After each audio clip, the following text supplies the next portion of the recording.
Hezbollah, Israel, is going to affect this push to wrap things up with the war in Iran? Yeah, so I don't think they have to be linked. I think Iran did link them earlier in the summer when they said a condition for us to sign the MOU is that Israel stop attacking Hezbollah in southern Lebanon. You know, Israel sees Hezbollah as an existential threat to them, and I don't think that's an ally that we can compel to back off. Israel. Correct. Really? Back off on Lebanese Hezbollah. But you hear Netanyahu saying sometimes, like, well, look, we're going to understand the timing of President Trump and things like that. I mean, at least publicly. Yeah, but if they feel that their state is threatened, that their nation is threatened by Hezbollah and its weapons, I don't think they will allow Hezbollah to conduct attacks. So will there ever be true Abraham Accords if this is the posture in all directions? Well, there are Abraham Accords with some nations like the Emirates and Bahrain and but I mean others. The new push to with have the other Saudis. Countries. Yeah, no, I think it would be very politically problematic for the Saudi Arabians to enter the Abraham Accords.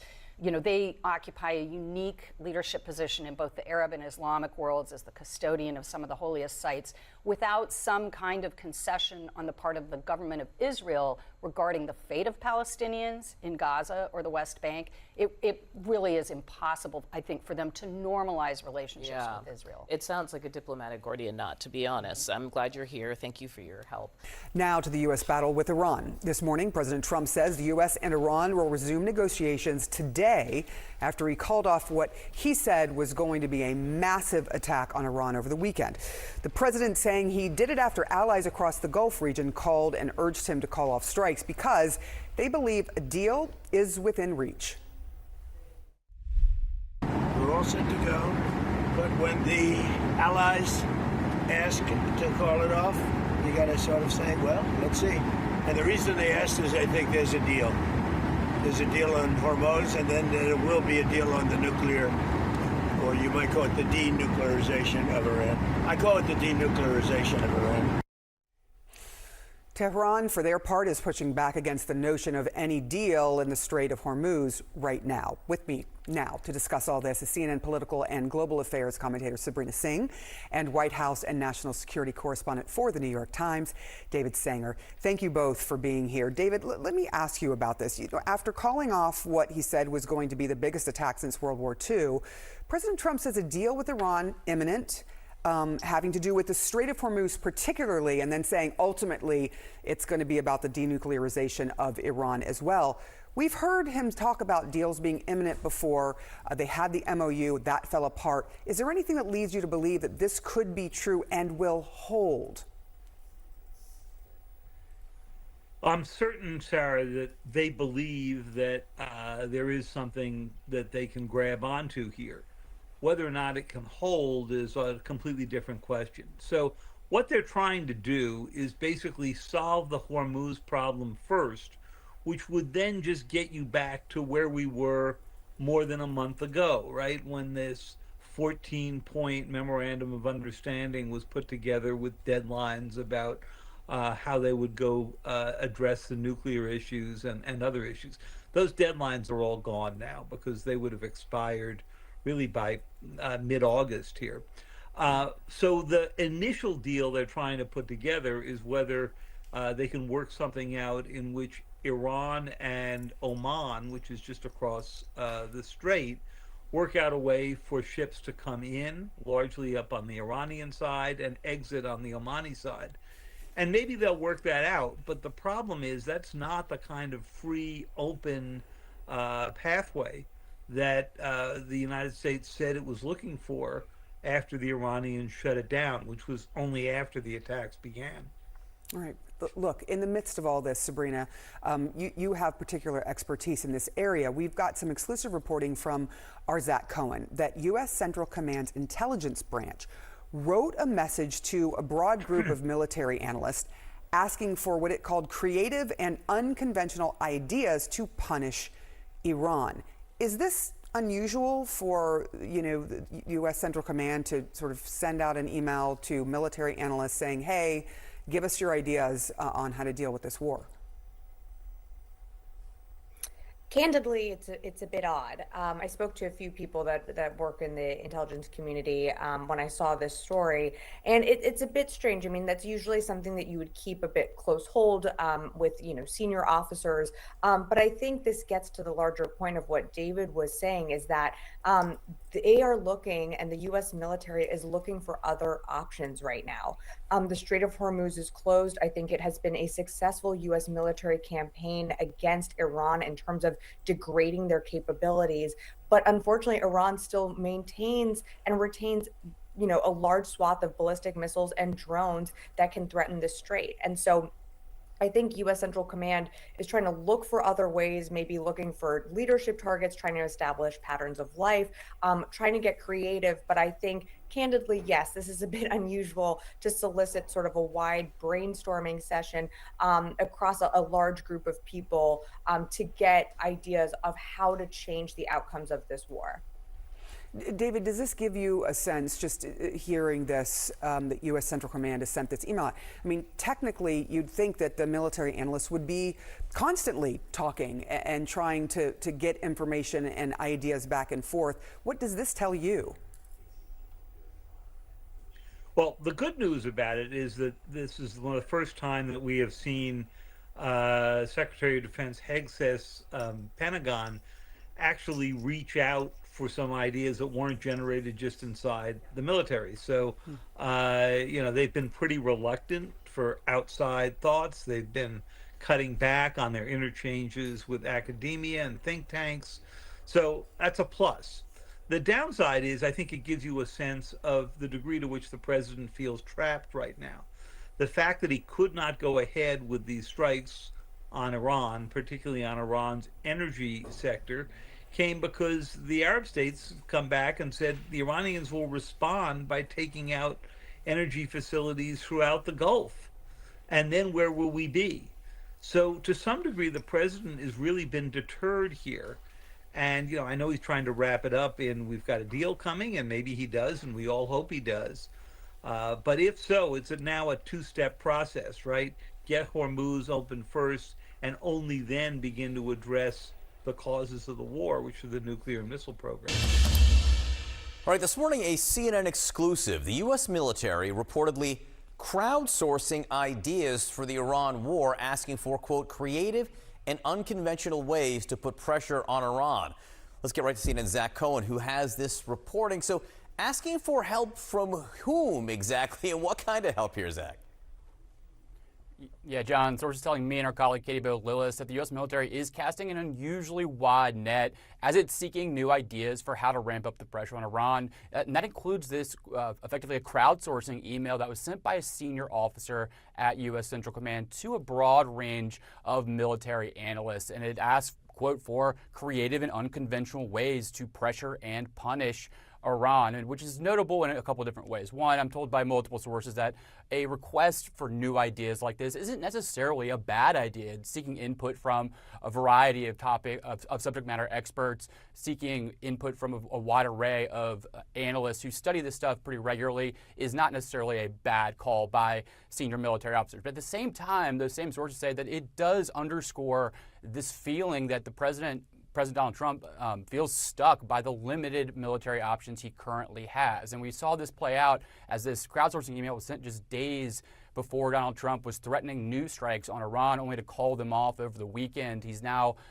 pushing this idea that talks with Iran are going to restart, but that's being disputed by Iran. And so the U.S. military is continuing to take a real look at its tactics, its strategy so far, and how it can help ramp up the pressure and potentially drive the Iranians back to the negotiating table. We've reported on multiple occasions that U.S. intelligence agencies have said that the kind of military strikes we've seen from the U.S. so far are unlikely to change Iran's behavior. And at the same time, we're seeing that play out in front of our eyes. The Iranians have shown little willingness to capitulate to President Donald Trump's demands. And so the U.S. military is taking it upon itself to seek input from a wide range of individuals within the U.S. military itself.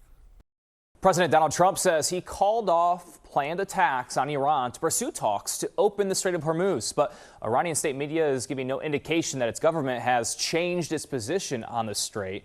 Trump warned that the pause in attacks would only continue if there is quick progress in negotiations. Trump wants the Strait, a critical shipping route for oil tankers, to be reopened and a, quote, end to Iran's nuclear threat. CNN's Claire Sebastian has more on how Iran and the U.S. got to this point. President Donald Trump claims in his Truth Social post that he backed off his threats of escalation in Iran because the outlines of a deal have been reached. And because of that, he had been asked, he said, by Iran and other Middle Eastern countries to hold off on major new strikes to give diplomacy a chance. Well, Iran's state media reacted with glee and derision, giving no indication that the country had asked for the attacks to be called off.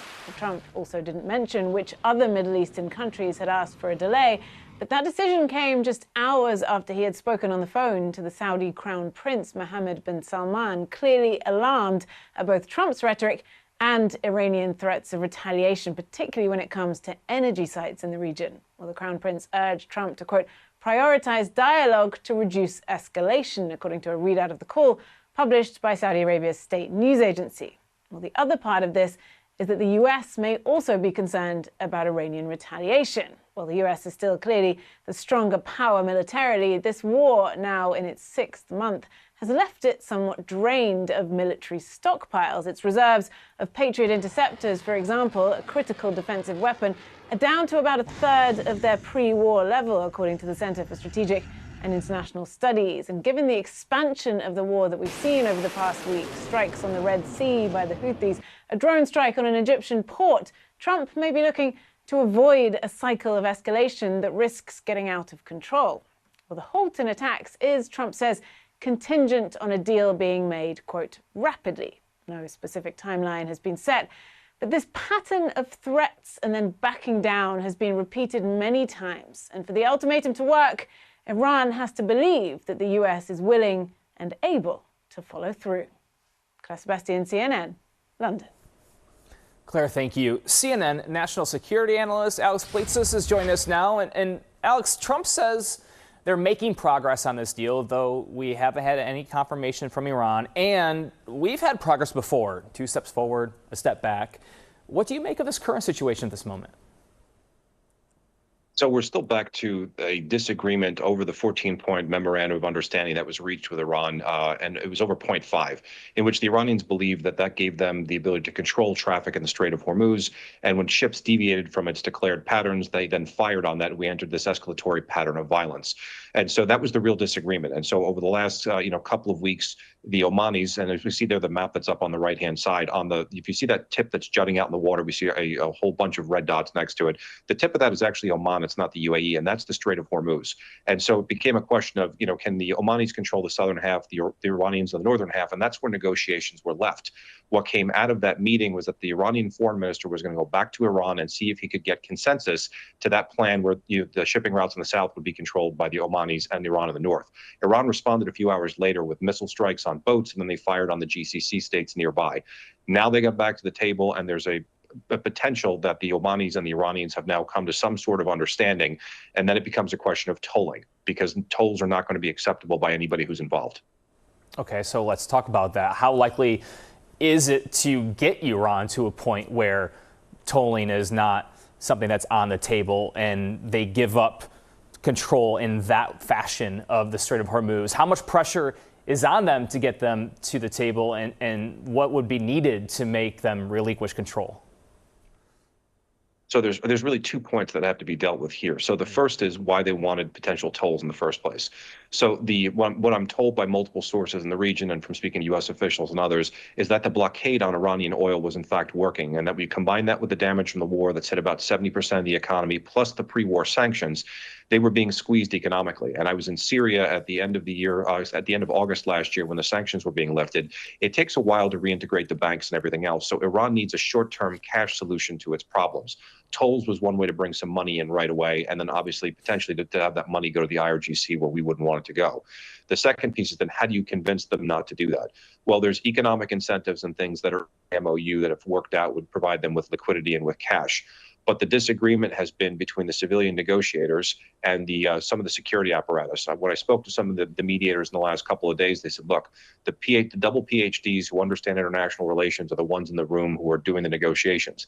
They've then got to go back to Tehran and get a bunch of disparate groups of people from the IRGC, the Supreme National Security Council, who have different interests to agree to the terms that are being proposed. And many of them didn't want to return the Strait to pre-war conditions. They wanted to hurt President Trump in that way politically, and they wanted to hang on thinking that they could extract more concessions from the U.S. That's where the disagreement lay, and President Trump had threatened additional military action if they didn't reach a consensus. So, Alex, you're hitting on this a little bit, but when it comes to Iran negotiating, just how large is the gap, is the disconnect between what is happening with its people due to this conflict, the social, economic, the domestic issues, and its desire to inflict harm on the U.S.? How strong is that disconnect where they are or are not weighing on the economic policies? So that's the issue, is that the Iranian regime is responding to an existential threat, because let's not forget the war opened with strikes on their entire leadership structure, taking out 80-something of the top people, including the late supreme leader. So they're still responding from an existential threat where their government is at risk. And until they get confirmation in their minds that this war is going to end, the regime isn't going to continue to be targeted, they're going to continue to respond in that fashion. And that's been part of the problem in terms of how they've been structuring their responses. And then they've got there's 4 lines of effort as part of their asymmetric strategy to combat the United States after speaking to regional sources. So one is to try to maximize U.S. casualties in the region. The second is to try to drive up the cost of goods, oil, and gas by choking off the Strait of Hormuz to put economic pressure on the United States.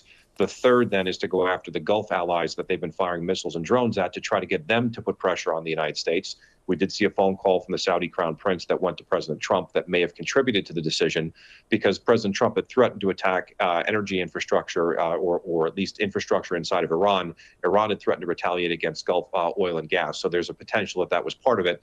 The last piece, or the fourth, was then to try to divide the president's base politically going into the midterm elections, because Iran knows it's at military overmatch. And so it's pressing on each one of those levers. And what we're witnessing now is part of that strategy. Okay, you just talked about oil there a little bit. OPEC and its allies agreed to pump more oil in the coming months. Does that change the pressure, the levers of negotiations here on either side, whether it be Trump's calculations or Iran's, if gas prices and oil prices start changing as a result? Yeah, so it's not just the money in that sense as well, because if there's a blockade and Iran's not getting any money, right, if that's not coming out and they can't receive cash because their oil is being blocked from leaving, and they may get trace amounts out, on the ground via Pakistan or other places if they have some illicit trade, it really is to satisfy the global markets, because if we can't get oil coming out of the Arabian Gulf, there's been an uptick in production around the world to try to make up for that in drips and drabs, a couple 100,000 barrels here or there to try to make up for that 20 million barrels that was coming out of the AG, as well as pipelines that were then redirected to move some of it over to the Red Sea. So it's really meant to try to satisfy, global demand. And because oil prices have been kept artificially low, especially at the beginning of the conflict by President Trump's reassurances to the markets, if you think about it, if gas got super expensive, that would sort of, quell demand. People wouldn't be consuming as much. But because prices were kept low, the demand was still there, but the supply wasn't. And that was the problem with the ripple effect with oil and gas not leaving. A little bit comes out, then it stops again. So OPEC is trying to increase production. Okay. President Trump said in his post that, quote, Israel joins me in this commitment. Why haven't we heard anything from Israel or Prime Minister Netanyahu on this yet? So that's the open question. And so far, the Iranians have chosen not to strike at Israel in response to the last round of escalations. They went after the Gulf states again, and they went after U.S. bases in the region, but they didn't go after the Israelis. I think, Prime Minister Netanyahu has made it clear he would prefer a stronger response. The Israeli political establishment, certainly not the IDF from what I'm hearing, would prefer to see this war through to its conclusion in their minds, because they think unless the Iranian regime is gone, this is not really ever going to end. But to do that is a very tall order. It's easier said than done. And so it becomes a question, do you want to stir that hornet's nest? But we are hearing, that what was put on pause was a potential joint strike between the United States and Israel, which would then start potentially another round of escalations. And if they fire ballistic missiles at Israel again, that could, again, spark another round of escalations, and then it may not stop, which is the real risk that, that we would run. You mentioned earlier in the run-up correctly about the Patriot and other interceptor stocks being low. So there's a whole bunch of factors that go into that. Additionally, A lot of the Gulf states have been running offensive missions against Iran. That some of that has leaked out. There's been videos. You can't deny it when you see it, but it hasn't been public. And what I'm told is that part of that is because they didn't want to be seen siding with Israel during this. So if the Israelis were then to open another round of conflict, I think that would largely keep the GCC on the sidelines, and any retaliation for attacking their countries would continue to be done quietly. All right. Alex Plitzis, appreciate your analysis, sir, as always. Thank you. All right, new today, President Trump says he is canceling planned attacks on Iran after an appeal from Iran and other Middle Eastern countries. In a social media post, Trump warned it was contingent on a proposed deal being quickly agreed to. He says that deal calls for the Strait of Hormuz to be fully reopened and, in his words, bringing an end to Iran's nuclear threat. Iran has yet to make any official comment on Trump's announcement. CNN's Julia Benbrook is following this for us. Julia, what more is the president saying about his decision to hold off on attacks? President Donald Trump, he said that he is canceling planned attacks on Iran, but that decision is contingent on Tehran rapidly making a deal. I want to pull up this post for you now. This came late Saturday evening, and it came after officials had told CNN that the president was planning for a new wave of strikes, and that among the options he was considering was to target some of Iran's energy sites. Now, in this post, Trump said that the United States remains, quote, locked and loaded, adding, despite this, we have just been asked by Iran and other Middle Eastern countries to hold off any attack, and that the perimeters of a deal has been agreed to. Now, this move comes after Trump spoke with Saudi Arabia's Crown Prince Mohammed bin Salman, and according to people familiar with that conversation, there was a push for de-escalation, and concerns about these potential U.S. strikes were raised during that call. What's next here? Trump says that perimeters of a deal are in place. It's hard to know exactly what that means. He does say that any sort of a deal that is made would include the immediate reopening of the Strait of Hormuz, as well as the end to Iran's nuclear program. Now, we've heard language similar to this throughout this now 5-month conflict, as Trump has really gone back and forth between expressing hope for a diplomatic solution, a diplomatic breakthrough, and threatening further military escalation. Going back through these, one of the more recent times that he has canceled strikes was in June, in a post where he said that he was calling off those strikes because, quote, discussions and final points, both in concept and great detail, had been agreed to. It was a couple days later that the memorandum of understanding was signed. He has since said that he believes that that is off.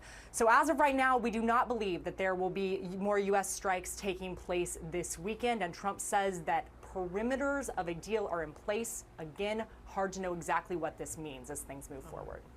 All right, new today, President Trump says he will hold off on new attacks on Iran as long as there will be quick progress on a proposed deal with Tehran.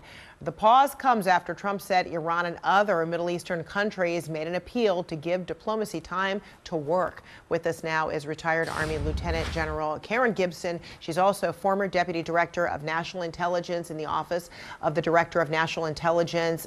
Great to see you. I mean, that the president would now call off these threatened attacks and saying, you know, he talked to or got pressure from other Middle Eastern countries not to carry out these threats. How does this, in your view, either contribute to a credibility problem, not just with his adversaries or allies, or perhaps does this display a White House that wants to make a concerted diplomatic effort? Well, it's a great question, Frederica. I think, you know, throughout these last 5 months, there has been sometimes quite a whiplash back and forth between threats of imminent destruction and then the idea that we're on the verge of peace. And it does reflect some sense of urgency and a desire to end the conflict on terms that are favorable to us as quickly as possible.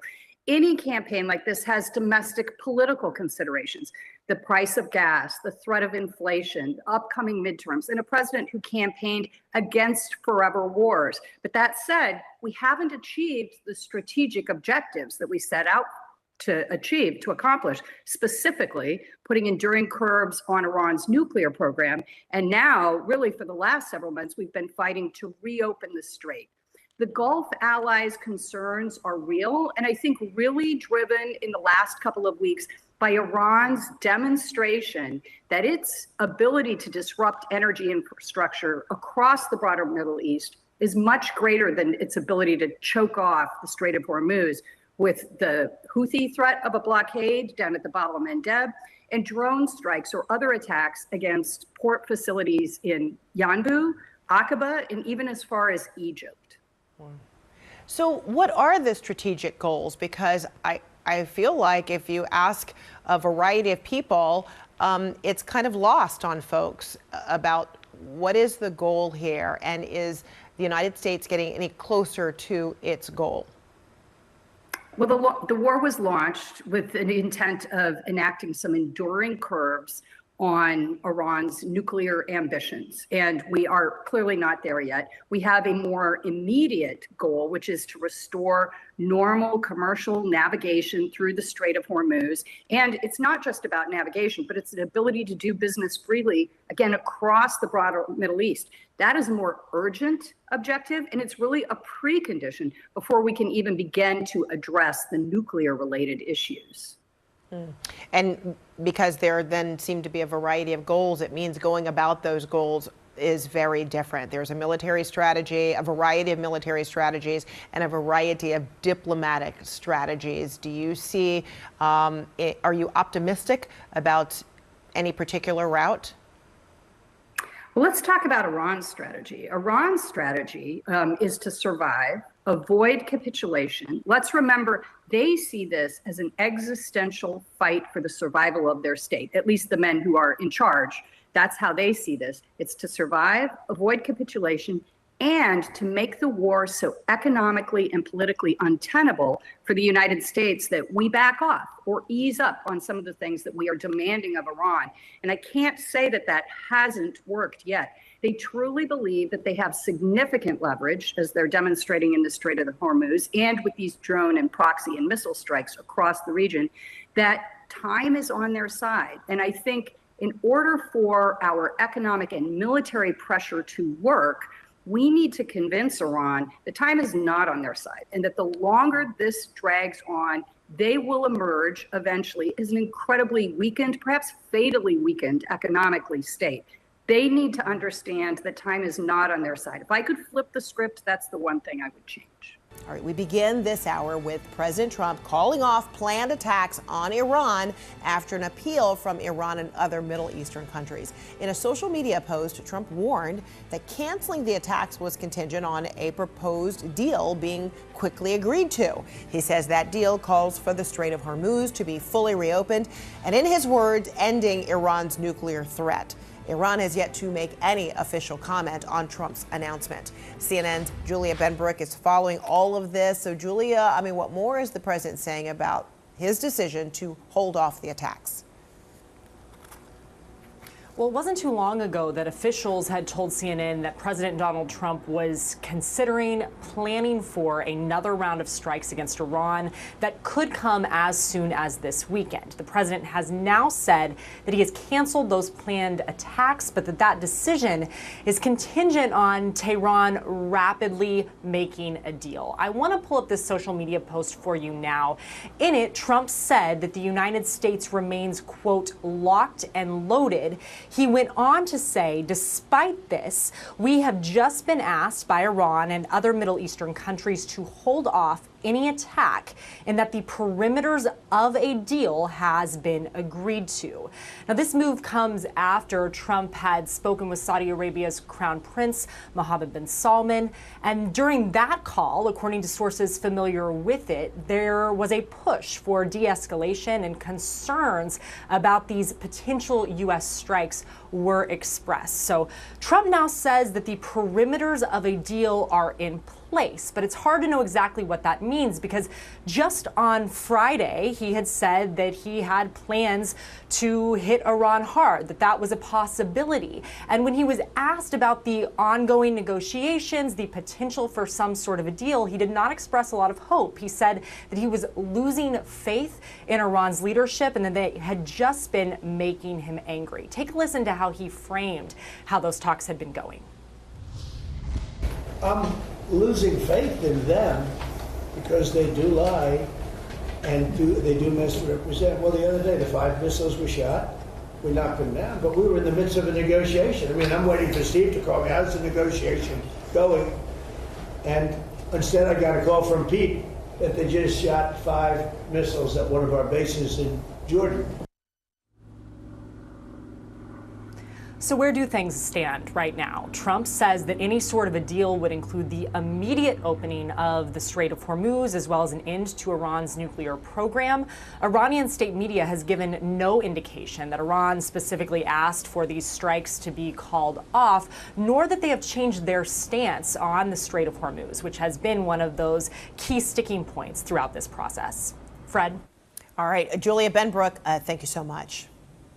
CNN's Claire Sebastian has a closer look at how Iran and the U.S. got to this point. President Donald Trump claims in his Truth Social post that he backed off his threats of escalation in Iran because the outlines of a deal have been reached. And because of that, he had been asked, he said, by Iran and other Middle Eastern countries to hold off on major new strikes to give diplomacy a chance. Well, Iran's state media reacted with glee and derision, giving no indication that the country had asked for the attacks to be called off. Trump also didn't mention which other Middle Eastern countries had asked for a delay, but that decision came just hours after he had spoken on the phone to the Saudi Crown Prince Mohammed bin Salman, clearly alarmed at both Trump's rhetoric and Iranian threats of retaliation, particularly when it comes to energy sites in the region. Well, the Crown Prince urged Trump to, quote, prioritize dialogue to reduce escalation, according to a readout of the call published by Saudi Arabia's state news agency.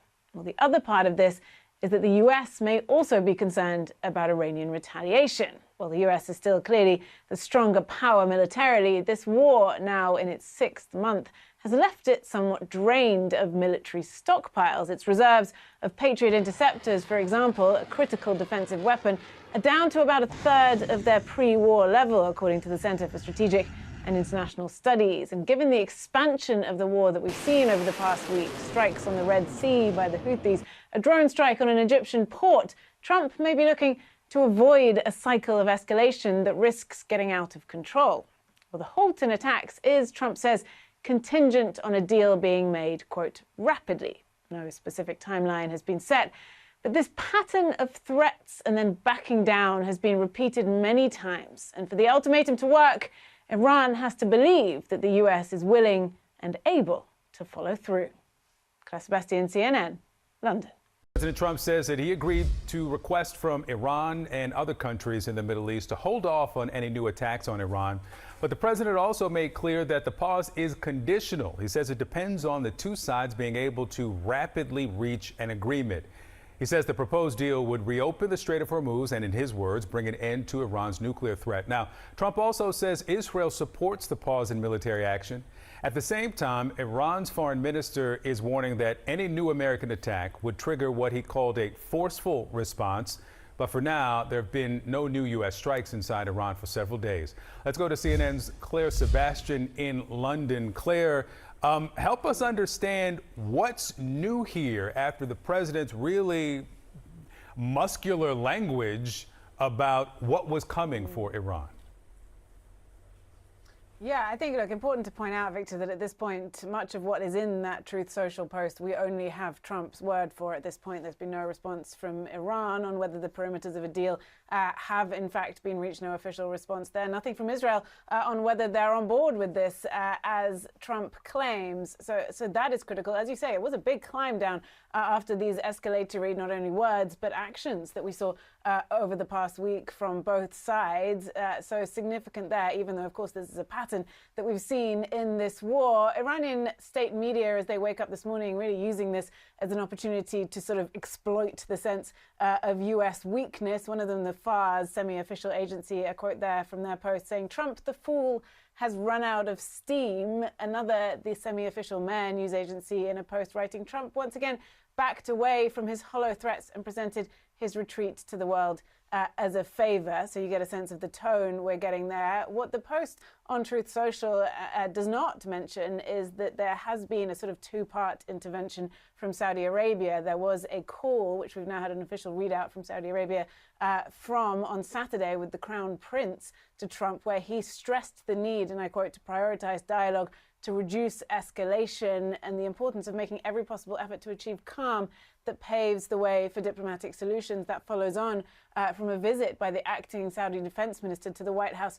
on Wednesday to stress a very similar set of talking points. Said that they obviously facing a now blockade by the Houthis in Yemen of the Red Sea, a critical route for their oil exports, especially now they've had to reroute them away from the Strait of Hormuz. They have also had to join in with US strikes in the past week on Iran-backed militias in Iraq. They are now really stressing the need for de-escalation here. That may be part of it. Another part of it may be the fact that we are now seeing credible evidence and reporting that US stockpiles of interceptor missiles are really dwindling as a result of this war. And so any Iranian retaliation, which of course has been threatened in response to US escalation, well, that would be increasingly difficult to defend against. So that is the big picture here, Victor, at this point. Now to the Middle East, where the imminent US attacks on Iran have been canceled for now. President Donald Trump posted on Truth Social saying that based on a request from Iran and other Middle Eastern countries, quote, "I have agreed for the future benefit of the world and likewise the survival of successful and prosperous Iran to cancel the attack, subject to being able to rapidly make a deal." President Trump's announcement comes after CNN learned that he and the Saudi Crown Prince spoke on Saturday. Sources tell us Prince Mohammed bin Salman discussed de-escalation efforts and raised concerns about the plans for those new U.S. strikes. We're going to have more for you on that developing story throughout this hour.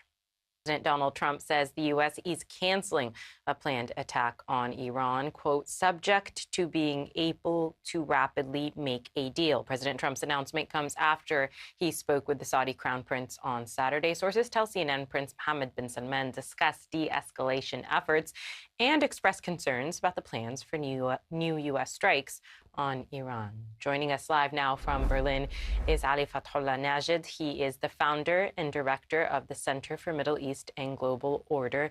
Good morning, first of all, to you. Thank you so much for joining us. I think when we have these headlines about President Trump pulled back, of course, from this threat, we so rarely get an unfiltered view of how that is being perceived by the regime and its various factions. Can I begin by asking you that? Well, I think this backpedaling by Trump is seen by the Islamic Republic as a vindication that their massive counter-escalation threats has been successful and has put the United States in a corner. I can just recall that Trump has threatened to escalate military action against Iran by massively targeting civilian and energy infrastructure, and Tehran in return has also announced that it will target the oil, gas, and power plants of not only the GCC, but also potentially Israel. So, and then maybe there were some limitations in terms of the United States military capability to defend the GCC, but also Israel. And when you say it's vindication, it is obviously a vindication of the more hardline voices in government. And this conflict has, of course, significantly weakened any moderate voices left in the Islamic Republic. Can you see any incentive right now to negotiate, to build a deal with Trump? Or is the regime's thinking simply to wait it out? Well, first of all, the entire political elite in the Islamic Republic is basically different shades of hardliners. and we have competition and rivalry and infighting between two main camps within this broader hardline camp. On one hand, the ultra hardliners who want to see the continuation of confrontation and war with the United States, and who see this kind of Iranian escalatory and confrontational strategy to be very successful. And there are also pragmatic hardliners like Mohammad Bagher Ghalibaf, who is the chief negotiator from the Iranian side, who is interested to codify what the entire elite views as Iran's victory in this war into some kind of a diplomatic settlement. And this latter camp also sees the economic costs from this confrontational strategy.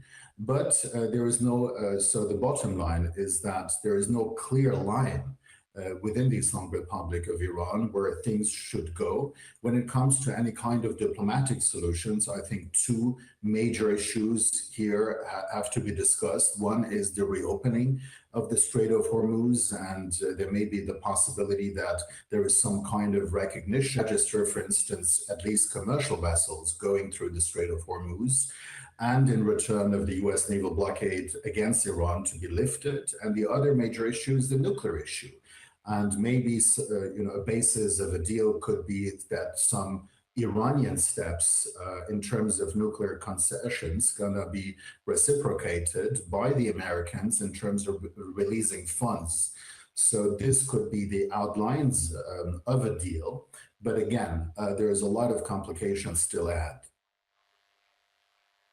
I love how you laid that out there. The two key points, of course, the Strait of Hormuz, the nuclear issue, a confrontational strategy until they're able to codify what Iran sees as a win. But we know that Arab mediators want to bring the temperature down, and they have continued to negotiate with Iran's mediators. What is their selling point? What do they sell to Tehran to get them to try to bring down that temperature? Well, there are different states within the GCC who also have different strategies. So some of them would be inclined to offer some kind of economic incentives or financial incentives to the Iranian side so that the Iranians do not attack them anymore. Others are assuming a mediating role between Iran and the United States. But from the GCC's perspective, of course, this kind of war that I outlined at the outset would have been devastating. So they know the costs of this of this war for their economic and existence. But they're also very wary about the Islamic Republic. So there are different, and then we have also Saudi Arabia entering the picture now. With the conflict against the Houthis in Yemen, who have been not only disrupting the Bab el-Mandab Strait, which is the other critical waterway in the Middle East, but they've also attacked Saudi shipping and also Saudi energy infrastructure. So there is a lot of different calculations between, from within the GCC states as well. We start in the Middle East, where the imminent U.S. attacks on Iran have been called off, while the two sides try to work out a deal. President Donald Trump posted on Truth Social, saying that based on a request from Iran and other Middle Eastern countries, quote, I have agreed for the future benefit of the world and likewise the survival of a successful and prosperous Iran to cancel the attack, subject to being able to rapidly make a deal. President Trump's announcement comes after CNN learned that he and the Saudi crown prince spoke on Saturday. Sources tell us that Prince Mohammed bin Salman discussed de-escalation efforts and raised concerns about the plans for new U.S. strikes. Joining us live now from London for more on all of this is our Clara Sebastian. Good morning, first of all, to you. This is a major climb down from President Trump that he says was prompted by progress in mediation efforts. What is that progress, and is it actually that significant? Yeah, we don't know exactly what the progress in mediation efforts are at this point, Salma. It is a big climb down, as you say. The threats of escalation from the US were such that the US's own State Department had warned Americans in the Middle East region that they should consider leaving or make plans to leave should this escalation happen. But he has now climbed down. Now, this is contingent, according to that post on Truth Social, on a deal happening fast. That is a big if. He also says Israel is on board, and we haven't heard yet from Israel as of yet. So that post certainly raises a lot of questions, as well as, of course, delivering this bombshell news overnight. Why he did this? Well, look, we know that there has been some kind of intervention of sorts from Saudi Arabia, which has been increasingly drawn into this war, of course, over the past week. We now have the official readout of a call on Saturday that the Saudi Crown Prince made to Trump, where he said he stressed the need, according to this readout, to prioritize dialogue, to reduce escalation, making every possible effort to achieve calm that paves the way for diplomatic solutions. So they are really trying to get Trump to pull back. And for now, it looks like that has worked. Saudi Arabia, of course, one of the US's most valuable partners in the region, but as I said, increasingly drawn in. They joined with US strikes in the last week on Iran-backed militias in Iraq. They're facing a Houthi-led blockade of the Red Sea, where, of course, Saudi Arabia has had to reroute its oil exports away from the Strait of Hormuz to the Bab el-Mandeb Strait. They are increasingly under pressure there. So the pressure has been mounting on Trump, on the one hand, from Saudi Arabia. Of course, the big concern, if the US did escalate, was that Iran would, as it has promised, escalate in retaliation, and that Saudi Arabia and other US allies in the region would come under fire. So that is the backdrop as of now. It seems that at this moment, Trump does not see escalation as a key solution to this conflict. But of course, that could change. And as I said, the sort of pullback that we've seen from the US overnight is contingent on a deal happening fast. And it just doesn't seem like there's a clear path to that at the moment. Claire, Sebastian, on the prospects of a deal happening very rapidly, as President Trump has demanded. Thank you so much. I also want to bring in now Jasmine Al-Gamal. She is the founder and CEO of Avero Strategies and the host of the View from Here podcast. She was a Middle East advisor at the U.S. Defense Department, and she's coming to us live from London. Good morning to you. I'm very keen to speak to you because of your experience, again, as a U.S. Department of Defense advisor. How do you read the events of the last couple of days? A threat and then the cancellation of a threat. Was this a negotiating strategy? And if so, is it an effective one? Good morning, Salma. It's always good to be with you. This is a very familiar place now that we find ourselves in, where we have these threats of escalation, and then at the last minute, one or both parties decides that they're going to go back to the negotiating table. Of course, the entire time this is happening, the mediators are really working overtime to try to find a way to bridge the gap between Iran and the US.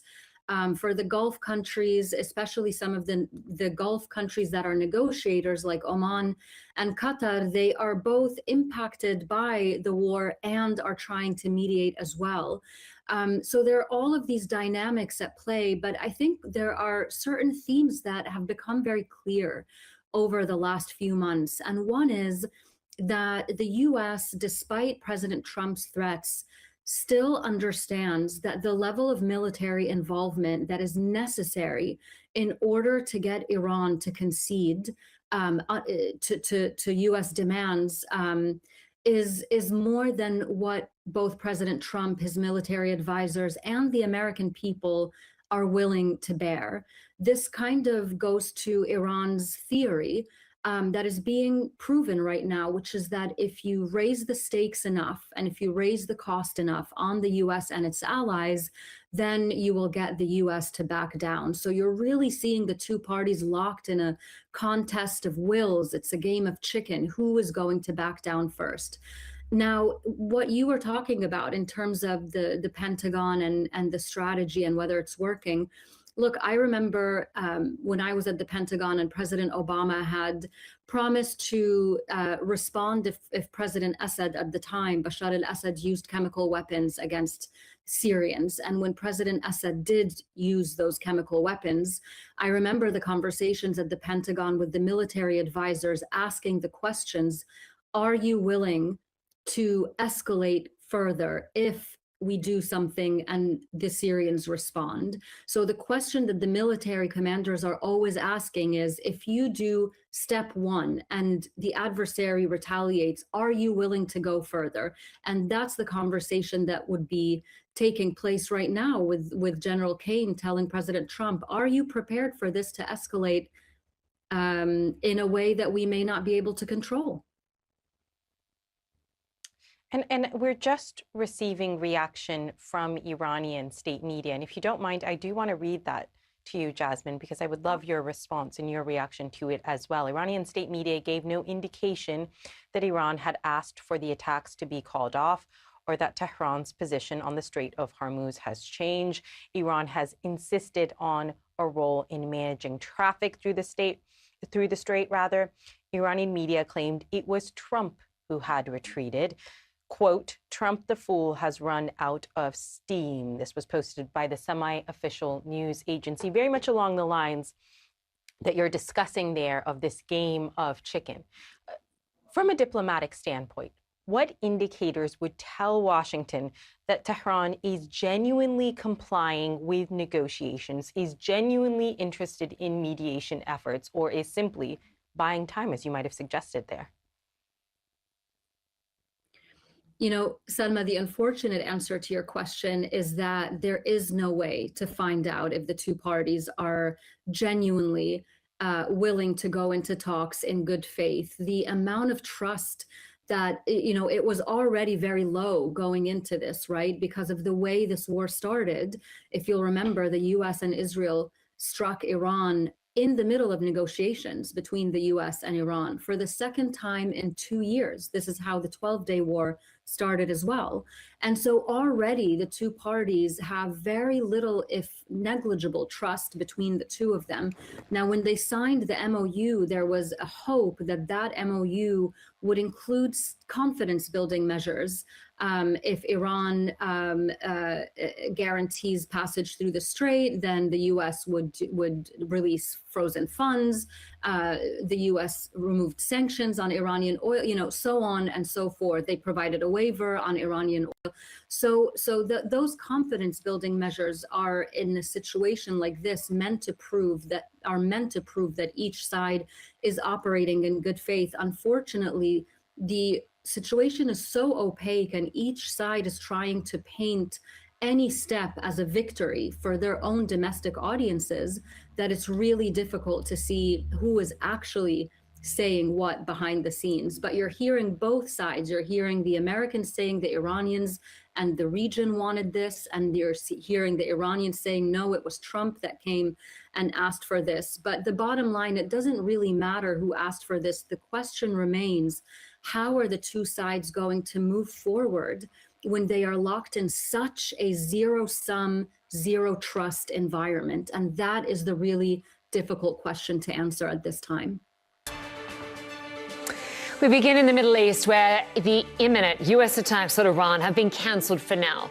President Donald Trump posting on Truth Social saying that based on a request from Iran and other Middle Eastern countries, quote, I have agreed for the future benefit of the world and likewise the survival of a successful and prosperous Iran to cancel the attack, subject to being able to rapidly make a deal. President Trump's announcement comes after CNN learned that he and the Saudi Crown Prince spoke Saturday. Sources telling us that Prince Mohammed bin Salman discussed de-escalation efforts and raised concerns about the plans for new U.S. strikes on Iran. Standing by for us is Trita Parsi, Executive Vice President of the Quincy Institute for Responsible Statecraft.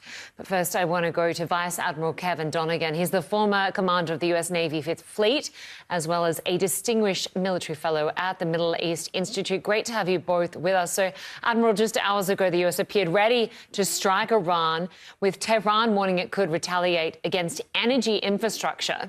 Those strikes are now on hold. As someone who commanded U.S. Navy forces in the Gulf, is this a genuine de-escalation or simply a delay?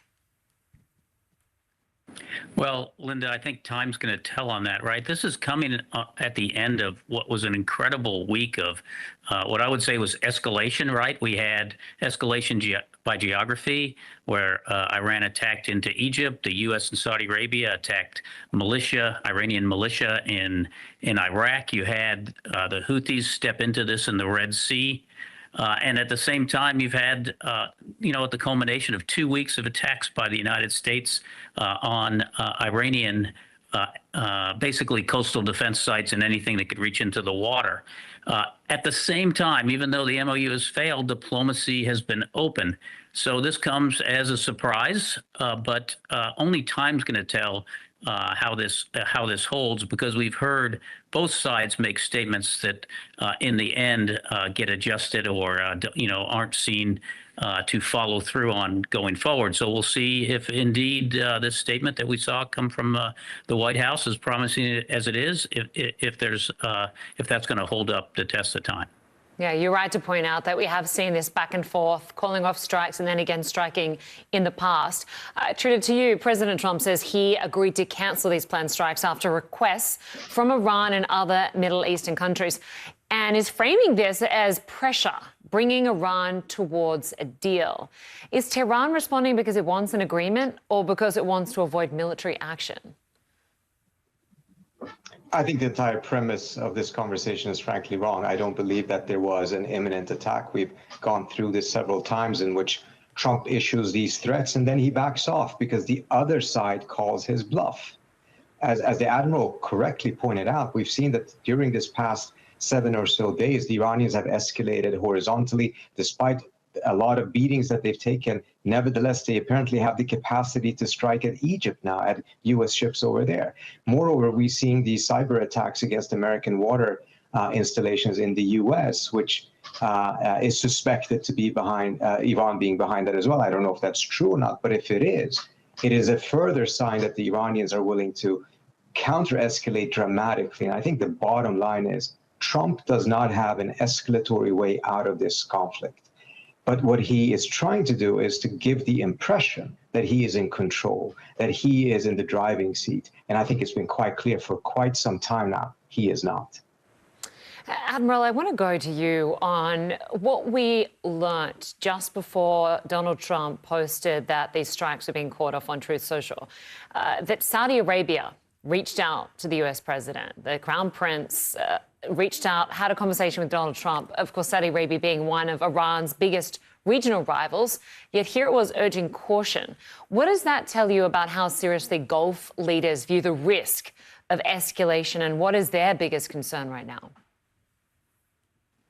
Well, I hate to put all the Gulf nations into one basket because they all have their own viewpoints on this. But what is clear, the one thing that I can say is true is they're the ones that take, the retaliation when the U.S. moves forward in any kind of military way. Now, the Iranians are significantly weaker than they were before, but they've still showed tremendous resilience and ability to get certain missiles off, especially on sites that are not well protected. And I think the Gulf nations are particularly concerned about their own energy infrastructure. They also are working behind the scenes, as you know. It's not just Pakistan and the Omanis and others that are working. The Iranians. There are messages being conveyed back and forth via the Gulf nations to Iran. So, like I said before, we don't know how this is going to play out. But you can see that the Gulf nations, especially Saudi, didn't want. They thought that there was another path, and maybe this is the one. We'll see. And Trina, to you, why do you believe that Saudi Arabia wants restraint? What is its biggest concern? I think the Admiral is absolutely correct. I think the Saudis, frankly, don't have confidence in any of the American military plans, and they know that that type of escalation will only lead to a counter-escalation by the Iranians in which the GCC states will be the biggest victims. And because they don't have confidence that the U.S. has a winning military strategy, all that would lead to is more suffering for them without actually changing the facts on the ground or changing the direction of this conflict. So it's all lost, no gain.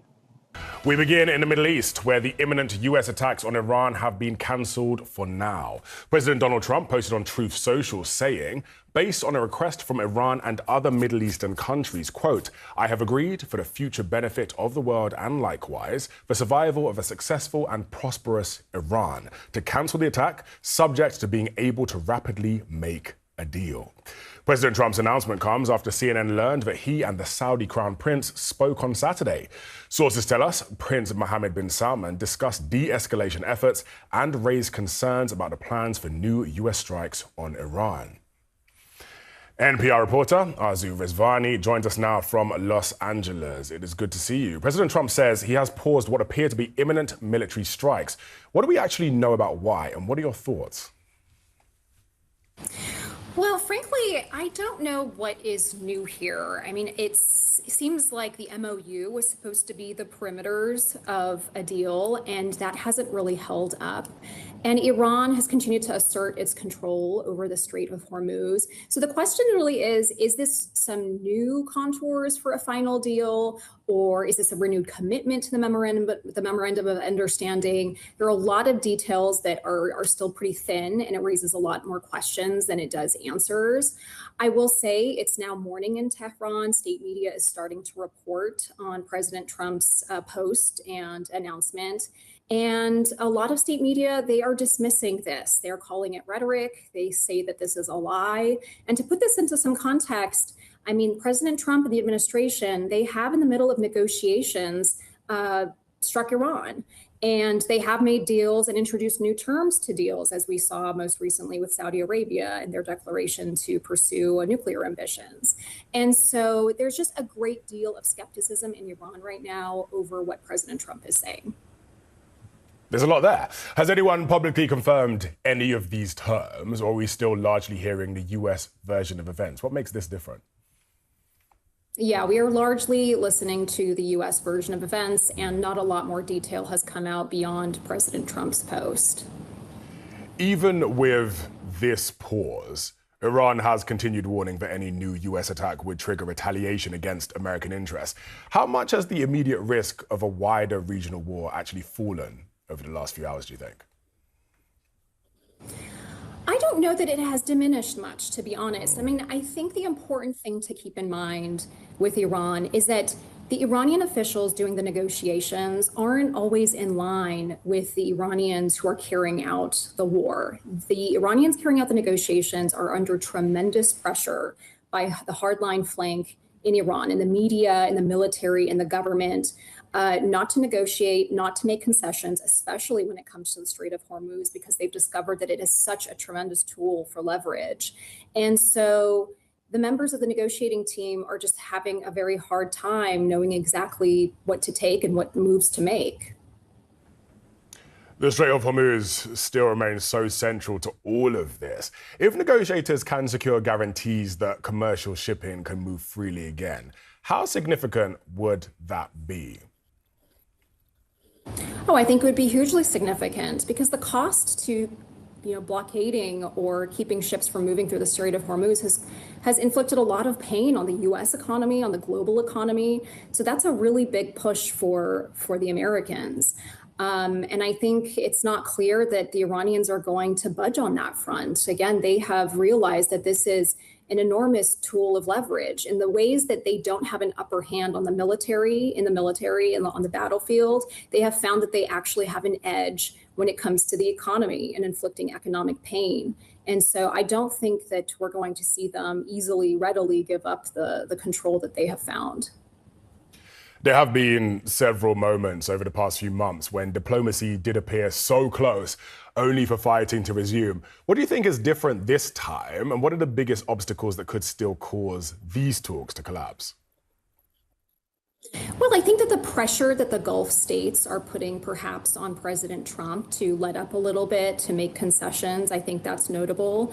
I think the fact that Saudi Arabia has become involved and has reportedly called President Trump to ask him to rethink and reconsider additional strikes is pretty notable.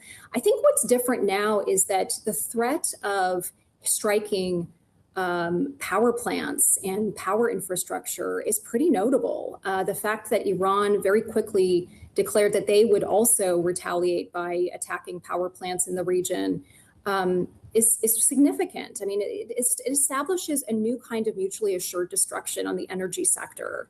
And I think the Gulf states really can't afford that. And I think they've realized it. And I think that they're now applying some new pressure on the United States and might be also discreetly having talks with Iran to see if they can come up with some arrangements on their own if the United States and Iran can't work out some kind of an arrangement. President Trump is warning of new attacks on Iran, which U.S. officials say could come as early as this weekend. The president said, quote, "we'll be hitting them very hard," end quote. For its part, Iran is keeping up its drone attacks on Kuwait, where the U.S. has a major military presence. Kuwaiti officials say no casualties were reported in today's attacks. CNN's Julia Benbrook is following all of this. Julia, what more do we know? The United States is planning new strikes against Iran, which could come as soon as this weekend. President Donald Trump, he is spending the next couple of days here in New Jersey at a nearby property, and he is weighing some options. What we don't know at this point is the precise scope of these strikes and the potential targets the United States might go after. And officials familiar with the planning who spoke with CNN cautioned that this could all be called off. Those officials did say that there has been planning around the option of targeting Iran's energy sites. The Trump administration has been wary of going after Iran's energy infrastructure, in part due to the concern that Tehran could retaliate by going after Gulf infrastructure and then spike global energy markets, which have already been under great strain during this conflict. Just yesterday, Trump, while speaking at a cabinet meeting that was held at Camp David, he previewed the potential of this new wave of strikes and expressed frustration in the way that diplomatic efforts have gone so far. Take a listen.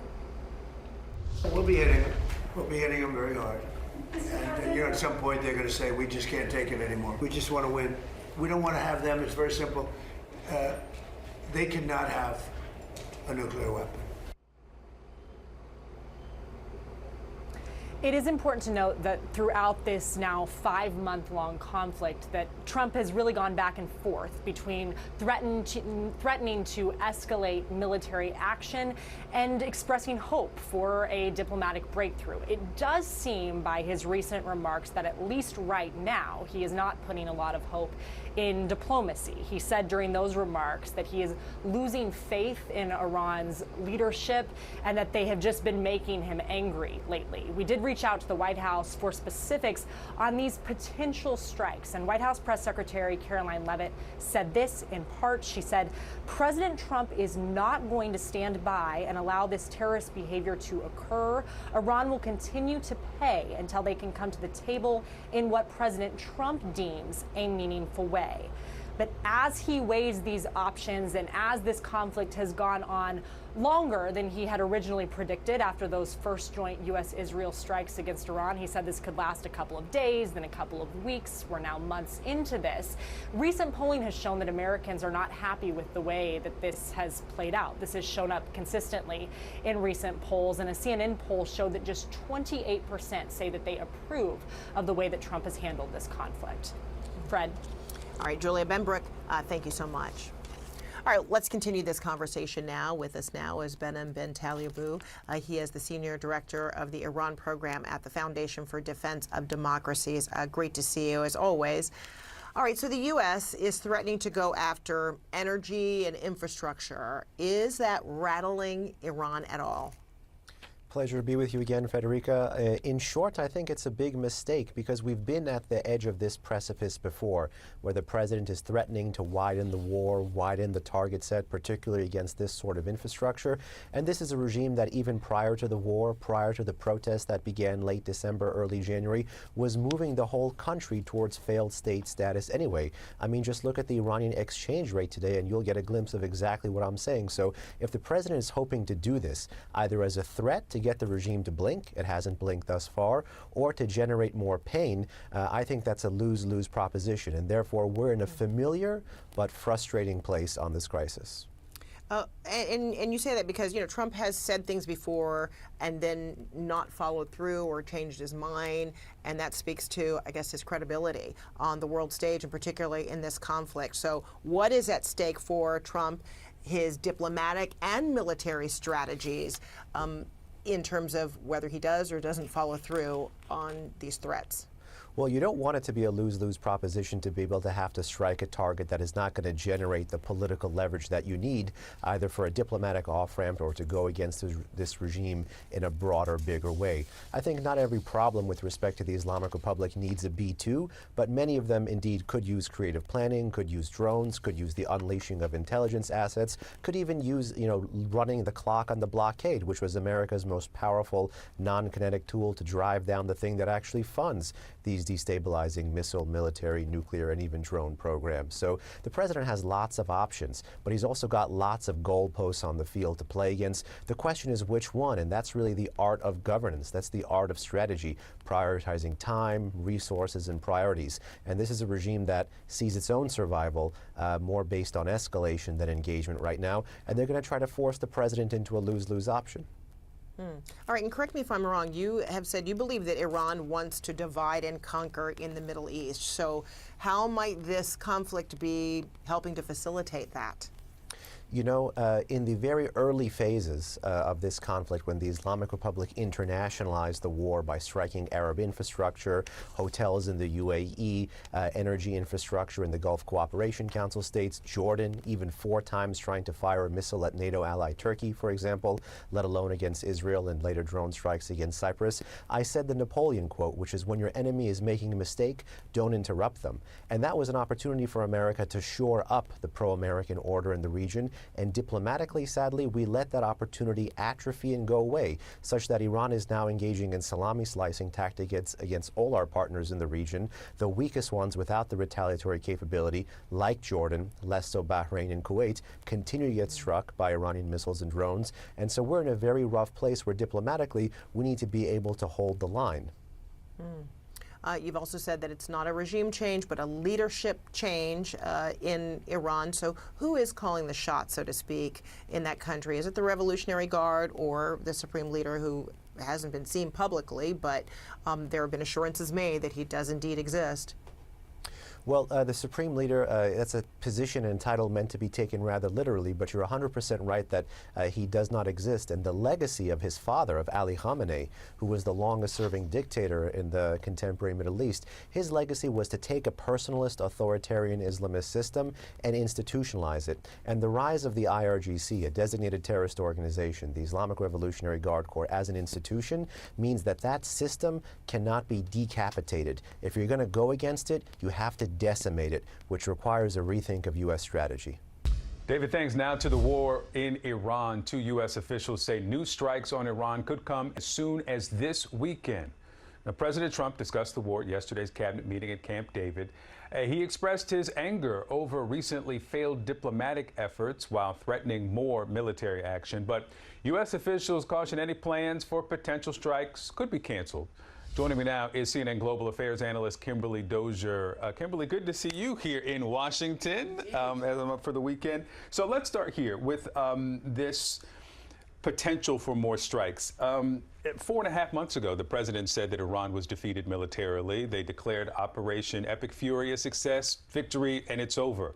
But more strikes. What is persuasive at this point? What targets would make sense that could move the needle on this one way or the other? Well, from the military's perspective, they're asked for a plan and they give one. So Central Command has presented a plan that would target energy infrastructure that is presumably to hurt Iran economically and rob its will to fight, and also missile capability to rob its actual munitions to keep it from being able to target Jordan, the Gulf, etc. The problem is they started with 6 weeks of heavy bombing. That didn't degrade their will. The people who've replaced all those who were killed have proven to be more extreme and more committed to violence. So a lot of folks in the national security world are saying this is throwing, good money after bad. it's not going to change Iran's mind. So we get reports from Kuwait that they say that they intercepted drone strikes from Iran after Iranian aggression. There's a UK monitor that says there was a strike on a vessel right at the start of the Strait of Hormuz as well. We see these while the president says that Iran is begging for a deal. Now, the diplomatic and military path can be parallel and not resemble one another. It doesn't mean that there aren't diplomatic advances. But is there any indication that they are any closer to a diplomatic solution, that they're any closer to even getting to the table again? Absolutely none right now. The question is President Trump conflating the pleas from various Gulf allies to keep trying with talks? Because Saudi Arabia just sent their defense minister, who reportedly asked Trump to back off the war. They want to tamp things down. Is he conflating that with Iran's desire to resolve something? From the Islamic Revolutionary Guard Corps side of things, the extremists who've taken power in the military, who are more extreme reportedly than the last set, they don't see a point. They don't want to give President Trump, the man who killed their supreme leader, any sort of diplomatic victory. And they also see that every time they ratchet up any pressure on Trump and his administration, it results in higher prices. And they can see through President Trump's social media posts, et cetera, that the pressure is getting to him. So for them, they feel like they can take the pain, and it's producing the kind of results that they want in terms of pride, and also in terms of maintaining their control on the Strait of Hormuz. U.S. war on Iran. 2 U.S. officials say new strikes on Iran could happen as soon as this weekend. President Trump called his cabinet for a meeting at Camp David in Maryland yesterday. He ratcheted up the pressure on Iran by threatening the strikes as he weighs his next move. You know, we'll be hitting them. We'll be hitting them very hard. And, at some point they're going to say, we just can't take it anymore. In the meantime, Iran targeted an air base in Kuwait yesterday. That's according to Iranian state media. But Kuwait said it intercepted Iranian drones that targeted the country's military facilities and civilian vehicles. The president says he now has an understanding with Israel to begin implementing a peace deal in Gaza.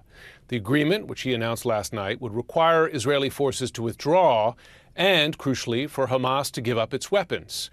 Though it is more complicated than that. The president does say Israel is on board. I do have an understanding with Israel. Israel is very happy about it. Israel helped us. And they've been very good. They've been very good about it. Most people said that would be a deal that would be undoable. Now, will it go through its ups and downs? It's a very complex situation over there. The people are very complex and difficult. Many cases wonderful, in many cases not so wonderful. But that will be it's a great breakthrough. Nobody thought that would be possible, to disarm Hamas. Brett McGurk joins us now. He helped lead talks in 2 ceasefire and hostage release agreements in Gaza. He details his experiences in a new book out later this year. It's titled Brink, Inside the Race to Free the October 7th Hostages. Brett, given your experience in negotiations just like this one, it's great to have you on tonight. Do you see this as a genuine breakthrough? Well, Jim, I could poke 10 holes in this and describe all the reasons why it's going to be difficult, but look, something has changed here. So back in November, the UN Security Council endorsed what was President Trump's 20-point plan, and it has now broad backing throughout the region, including Qatar, Turkey, and Egypt, which has really influence on Hamas, and Saudi Arabia, UAE, everybody. Everybody is now on the same page, Jim. And one of the fundamental preconditions of that plan, endorsed by the UN Security Council, is that Hamas has to give up power in Gaza. It's unconditional. They have to cede power in Gaza to an interim Palestinian Authority, including giving up their weapons. That's something Hamas has never even contemplated really doing. And what you have now, what was agreed last night, is the implementation plan for this. And it's coming now because a lot of preconditions have been put in place. The plan calls for an interim technocratic Palestinian Authority to take charge in Gaza. That body has been established. It talks about an interim international security force. You now have troop contribution commitments from Indonesia, Morocco, Kazakhstan, a few other countries with Egypt and Jordan, and of course the U.S. would be helping with this. And you have now the roadmap for Hamas ceding its authority. So that is hugely significant. And with that, Jim, is a phased process for the Israelis to withdraw from Gaza. So that's a key piece of this as well. And the deal talks about ultimately a pathway, and this is getting way down the road, a pathway to Palestinian self-determination and statehood. So this is the path. There really is no other plan. It's endorsed broadly by not only the UN Security Council, but all the players in the region. And, you know, I wouldn't count out those who are working so hard on this, including Nikki Milanov, who's a special representative who's kind of driving this. So, Jim, we'll see. It's not going to be linear. It's going to be hard, but it's worth a shot. For sure, it's worth a shot. But the trouble is that you have two parties here that have to give up something that they haven't been willing to give up yet. In Israel, it is the ability to carry out further military action there, to hold on to significant pieces of territory in Gaza. And for Hamas, it's its weapons, right? So what is the leverage? Well, what's the enforcement method and what's the leverage that both those parties do that? Well, first, the phase deal is that Israel does not begin that phase withdrawal unless Hamas lives up to its commitments. Right. The sequencing is going to be tough there, Jim. It's always a sequencing issue. And look, on the Israeli side, I mean, they have now taken out almost every Hamas leader, the Sinwar brothers, Marwan Issa. You can kind of go through them all. And Hamas has a new leader, Khalil Haya, who was one of the counterparts in the mediation we used to do, who's a little bit more pragmatic. But Hamas has been so battered. But let me say one big caveat here, Jim. Israel's heading into a really pivotal, decisive election on October 27th. Netanyahu is already getting hit from left to right. The extremists in his cabinet are saying this deal is not in our interest. And Netanyahu's rivals who are running against him in the election are also criticizing the deal. So I think it's going to be real tough before that election to really get significant traction.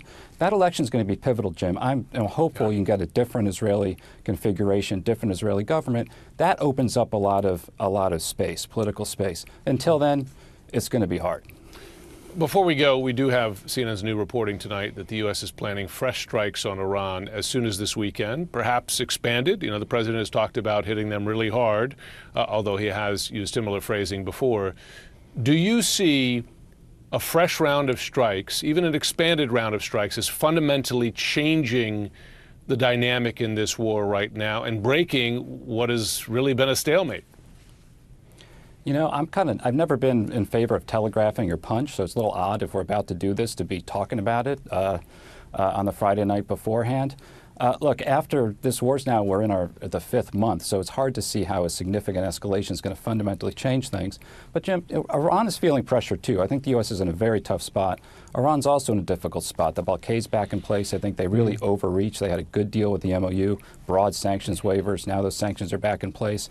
And I think the White House is here signaling once again to Iran, hey, let's get to the table and do a deal. The problem you come back to is the power that has consolidated in Tehran is the Revolutionary Guard, and they do not want to do a deal with the United States. One more thing about those guys, they don't want Hamas to do this deal either. You know, they want their so-called axis of resistance to hold very firm. And the fact that Hamas took this step, I don't want to read too much into it, but suggests Iran might be not as strong as it's projecting.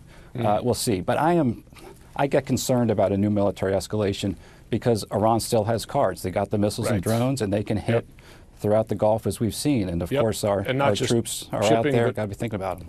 Breaking news as we come on the air tonight. CNN has learned the United States is planning new strikes on Iran as soon as this weekend. Now, sources say the precise scope of the attacks and the potential targets the U.S. may go after aren't clear at this hour, but U.S. Central Command has prepared options and readied its forces for expanding the war, including a heavy 2-week bombardment of Iran's missile sites, as well as options that would target key energy infrastructure. Now, I should note here, 2 U.S. officials cautioned nothing is set in stone and did say the strikes could ultimately be called off. But as the cameras rolled for the first ever cabinet meeting televised live from Camp David today, the president appeared to shed some light on what he thinks the path forward in Iran should be as this war enters its 6th month. We've seen these strikes between Iran and the United States in the past 10 days. How do you go about reviving the ceasefire and getting diplomacy back on track? Well, I think we just want to win. we just want to win. We're doing very well. We're trying to be nice as you can be in, a situation like that. But, they're being decimated. We'll be hitting them. We'll be hitting them very hard. And, at some point they're going to say, we just can't take it anymore. Now, asked about reports that Trump had ordered a new round of weekend strikes, Press Secretary Caroline Leavitt said in a statement, President Trump is not going to stand by and allow this terrorist behavior to occur. Iran will continue to pay until they come to the table in what President Trump deems a meaningful way. Now, with the midterms less than 100 days away, some Republicans hope that happens sooner rather than later. For now, though, the president has not found an off-ramp, something that is clearly frustrating him. We'll talk about nuclear, and we'll be in there talking about nuclear for 7 hours. I say, why do you need 7? You can take 10 minutes. You have 5 minutes, you should solve it. But 7 hours, and then they'll go out, and I'll say, they discussed nuclear. And they'll go out and they'll say, we never discussed nuclear. And I say, why do they say that? All they do is make me angry. I'm losing faith in them because they do lie and they do misrepresent. Well, the other day, the 5 missiles were shot. We knocked them down, but we were in the midst of a negotiation. I mean, I'm waiting for Steve to call me. How's the negotiation going? And instead, I got a call from Pete that they just shot 5 missiles at one of our bases in Jordan. My lead sources tonight, former Deputy Director of National Intelligence Beth Sanner, Bloomberg's White House correspondent Jeff Mason, and the New York Times White House National Security correspondent David Sanger. Good to have all of you here tonight. Beth, when we look at where things stand, if these previous U.S. strikes were not enough, right, to get Iran to the table, is there any indication that a broader campaign and more intense campaign would have that effect? No, I mean, that's the simple answer. I understand the frustration. The Iranians have been incredibly frustrating people to deal with over the years, and now we have even harder line people in charge, right? This revelation, which I find kind of shocking that it's a revelation that the IRGC is in charge, is, we've been talking about that for months. Yes, they're in charge. And so these are going to be very difficult people. But I also think that, the whole lack of trust between the United States and Iran didn't just start now. So the president's shock that they would fire upon us when we were in negotiations, well, that's exactly what we did to Iran twice. We were in negotiations. Steve Witkoff and Jared Kushner were in negotiations, and we bombed them. And so, I think that this lack of kind of understanding about how we are understood, a key part of negotiations is actually being able to understand how the adversary thinks, and we clearly don't. So no, that's the short answer. It will not lead them to capitulation. David, to Beth's point, that lack of understanding, right, in terms of the U.S. perhaps and the delegation who was doing this negotiating doesn't understand the people that they're dealing with. I mean, this is not the first time that has come up. There has been a frustration, as we know, about who is being sent to do some of this work and the lack of expertise there. Is there any sense that this will change who is doing some of that negotiating for the U.S.? No, I think the negotiating team, the president's pretty well set because he wants to go with people he trusts. And he's got Steve Witkoff, who is a friend of his from back in New York real estate days. He's got his son-in-law, Jared Kushner. And these are the people who he believes he sends out because the Iranians know that they are truly speaking for the president. But that said, I think Beth has really gotten at the key issue here, which is we tried 38 days of bombing on the theory that this would get the Iranians to, as the president said, cry uncle. They didn't. There was a pause, negotiations, a 14-point deal that fell apart quite quickly, partly because it was worded, I think, pretty loosely, and the Iranians drove through those loopholes to try to close off the strait successfully. And then we did 13 more days, and I'm not entirely sure what the theory of the case is that bombing them again for a couple of days or a couple of weeks is going to result in a different outcome. Clearly, they are being driven by something other than the desire to just get the frozen funds unfrozen and the sanctions lifted. Well, and some of, Jeff, some of the CNN's reporting that the Saudis were telling President Trump, telling the administration this week that this is actually Iran's plan, right? Just to keep escalating. And it seems that that is working. When all that's coming into play, I mean, President Trump mentioned what happened in Jordan, the concerns about U.S. forces in the region. What is your sense of how much that is figuring at the forefront of the decisions that are being made? Well, it's hard to answer that. I mean, I think that they're taking all sorts of things into mind, but it's clear that the president, I mean, just listening to the president's quote again today saying, we want to win. This is a president who uses that paradigm for all things, whether it's the economy, whether it's an election, in this case, whether it's a war. And sure, he takes these other things into account, but the bottom line is he doesn't want to walk away from this conflict without being able to declare himself the winner. And Iran has made that very difficult because they keep undermining his plan. They undermine the MOU that he felt was an exit plan. That didn't turn out to be that way. So now he's really been hamstrung by that, as he both A, wants to declare victory, and B, no doubt wants this to end because you've got the midterm elections coming up in November. Right, and even just based on what we heard from him in the beginning of this conflict, right, when it started, I think it's safe to say the president did not expect we would be going now into a 6th month here. No doubt. Right? No, right. And also, it's interesting sort of what he's telegraphing in this moment, right? And what we're hearing from some of the reporting tonight that, we have heard in the past, the president has said in the past, talked about energy infrastructure, maybe talked about bridges, but the fact that this could be perhaps in a more substantive way on the table, Beth, that could change things. Yeah, I mean, I think that there's actually a risk that this is going to get worse.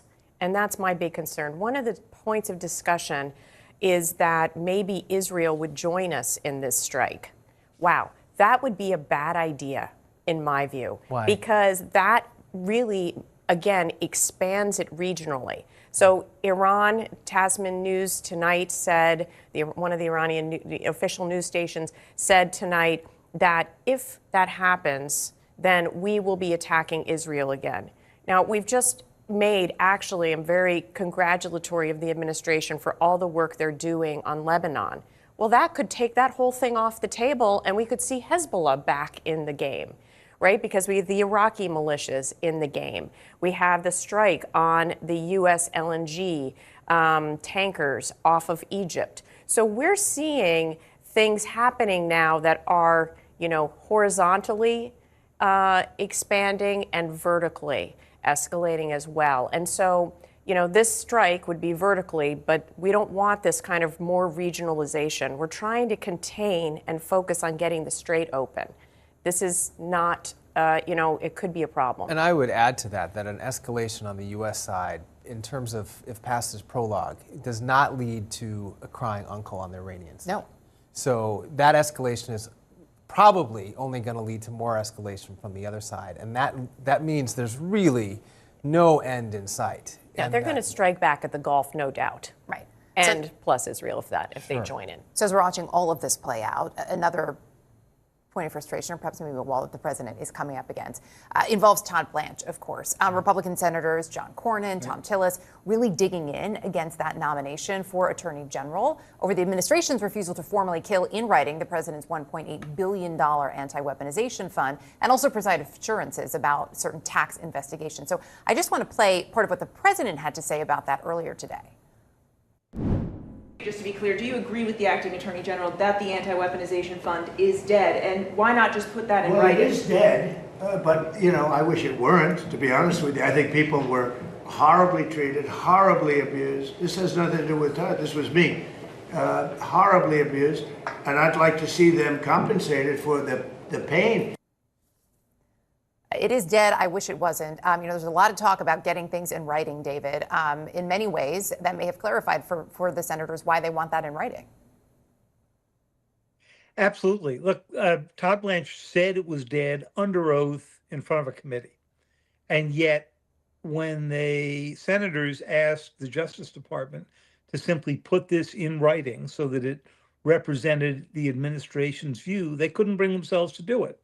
And when he asked them to unwind the tax agreement that they've reached, which essentially gives the president and his family immunity from future reviews of their taxes and audits, they wouldn't do that either.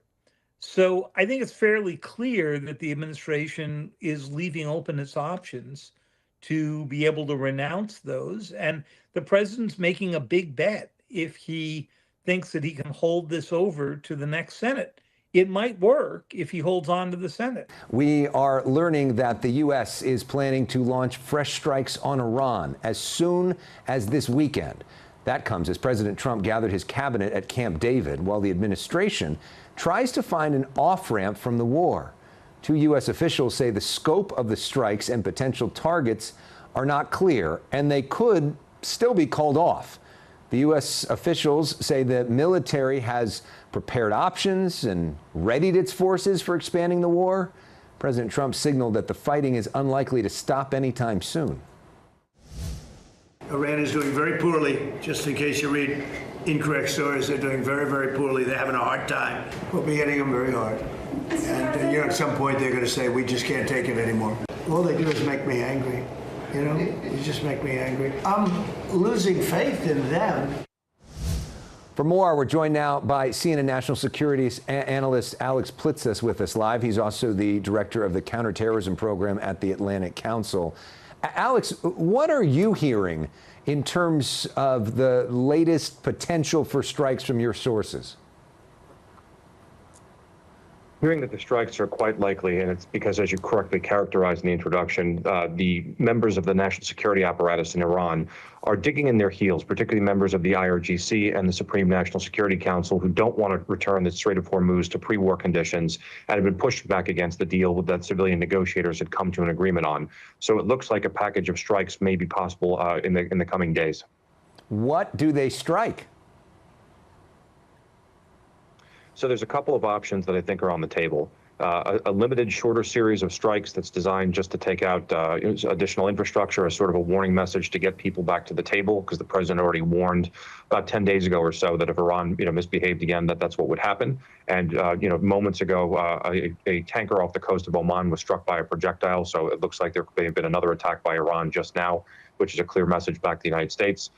There could be some more substantive strikes across the country, a return to the remaining balance of the targets that were not struck before the ceasefire, somewhere around 3,000 or 4,000. That could be several weeks worth of targeting, and then also focus strikes on the remaining missile balance, because as we know, our colleagues at CNN reported correctly that that we've expended probably 2/3 of our missile interceptors for the Patriots and the THAADs.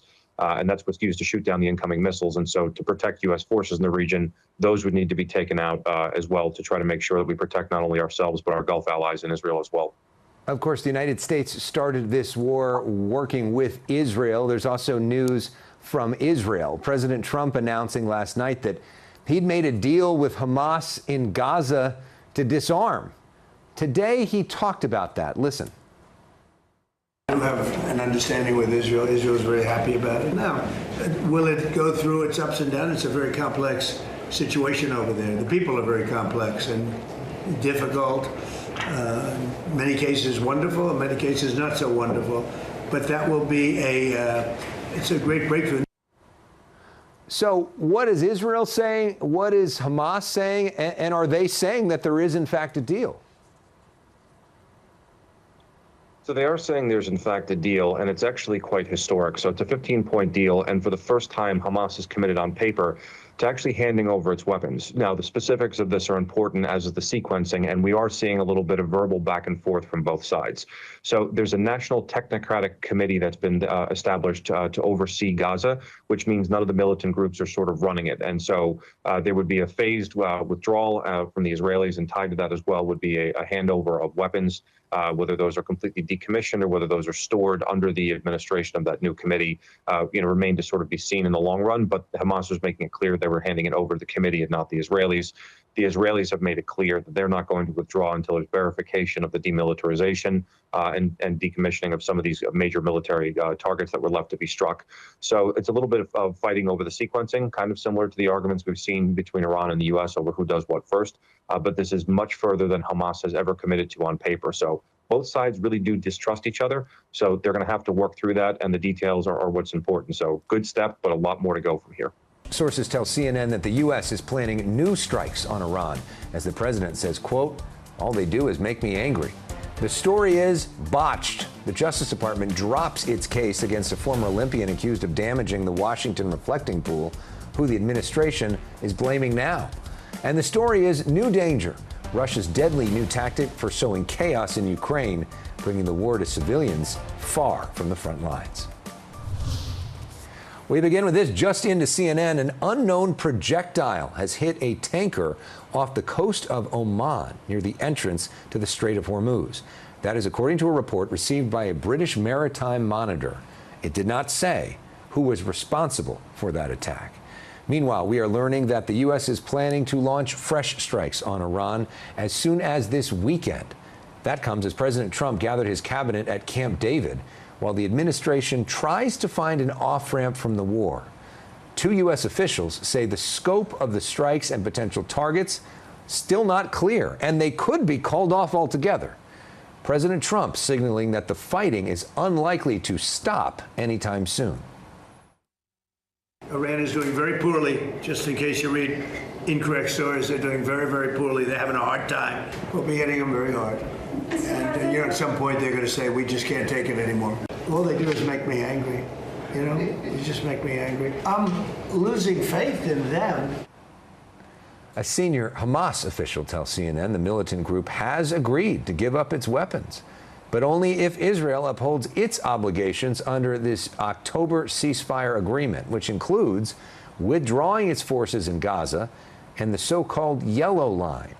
Israel says it will not pull out its troops before Hamas disarms.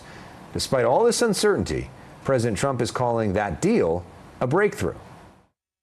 I do have an understanding with Israel. Israel is very happy about it. Israel helped us, and they've been very good. They've been very good about it. Most people said that would be a deal that would be undoable. Now, will it go through its ups and downs? It's a very complex situation over there. The people are very complex and difficult.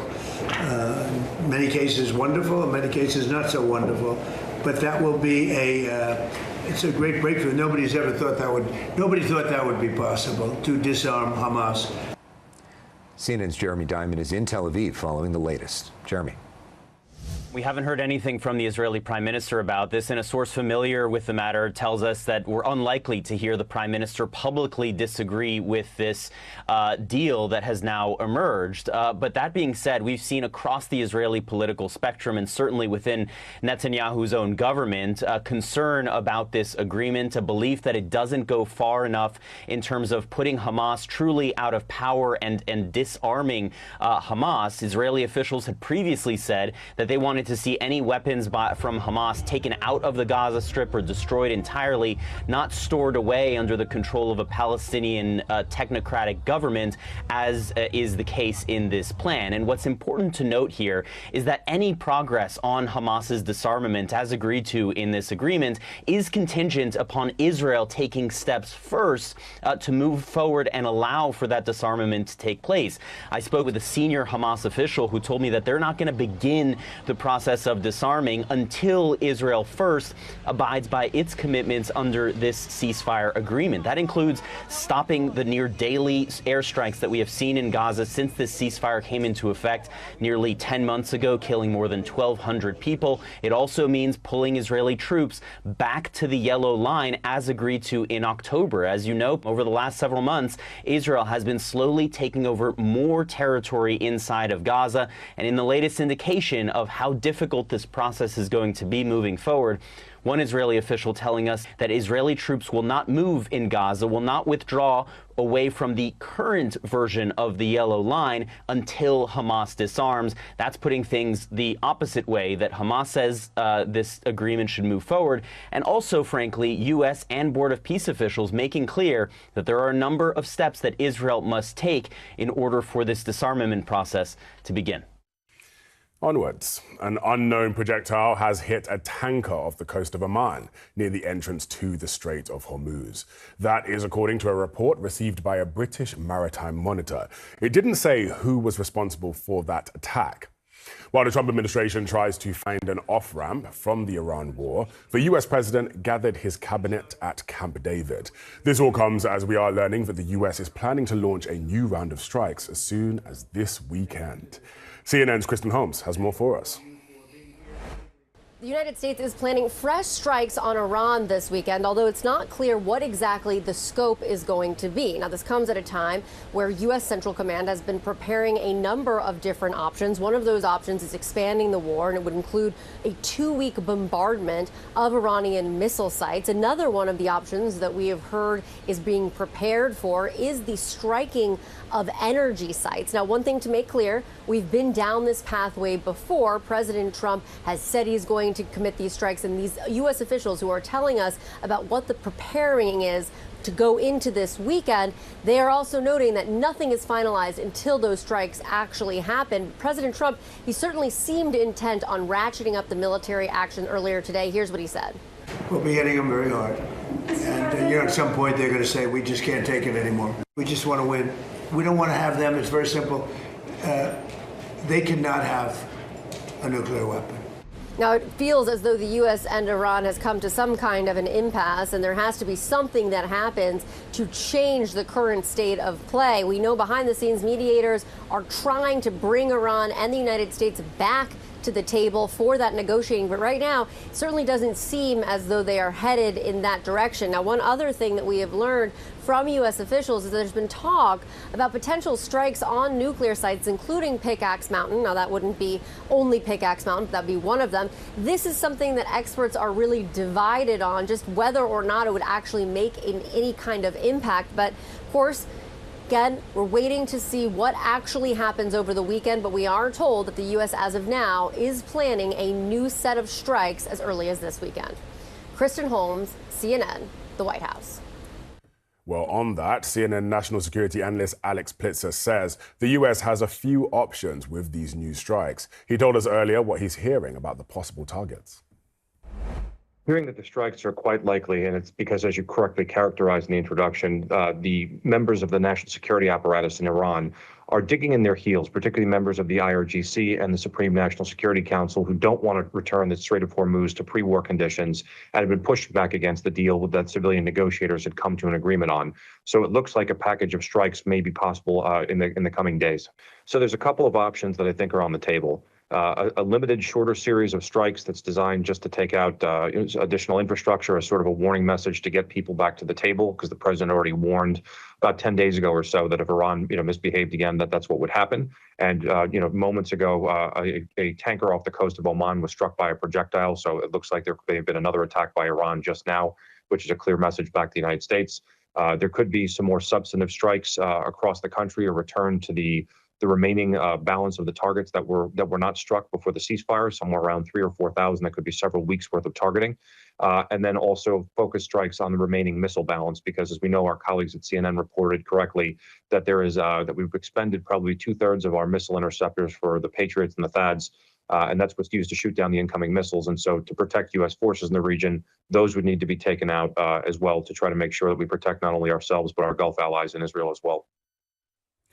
A senior Hamas official tells CNN the militant group has agreed to give up its weapons, but only if Israel upholds its obligations under the October ceasefire agreement. That includes withdrawing its forces in Gaza to the so-called Yellow Line. Israel says it will not pull out its troops before Hamas disarms. Despite all of this uncertainty, President Trump is calling the deal a breakthrough. I do have an understanding with Israel. Israel is very happy about it. Israel helped us. And they've been very good. They've been very good about it. Most people said that would be a deal that would be undoable. Now, will it go through its ups and downs? It's a very complex situation over there. The people are very complex and difficult. In many cases wonderful, in many cases not so wonderful. But that will be it's a great breakthrough. Nobody thought that would be possible, to disarm Hamas. CNN's Jeremy Diamond is in Tel Aviv following the latest developments for us.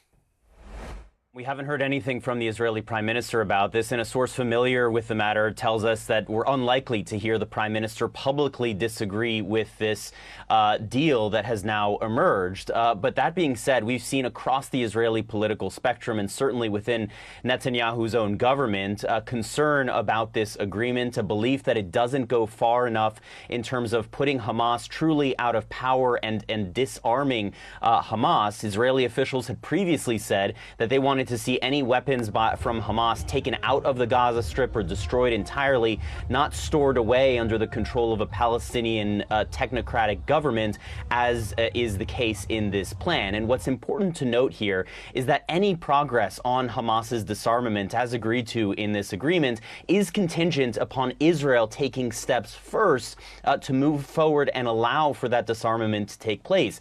I spoke with a senior Hamas official who told me that they're not going to begin the process of disarming until Israel first abides by its commitments under this ceasefire agreement. That includes stopping the near daily airstrikes that we have seen in Gaza since this ceasefire came into effect nearly 10 months ago, killing more than 1,200 people. It also means pulling Israeli troops back to the yellow line as agreed to in October. As you know, over the last several months, Israel has been slowly taking over more territory inside of Gaza, and in the latest indication of how difficult this process is going to be moving forward, one Israeli official telling us that Israeli troops will not move in Gaza, will not withdraw away from the current version of the yellow line until Hamas disarms. That's putting things the opposite way that Hamas says this agreement should move forward.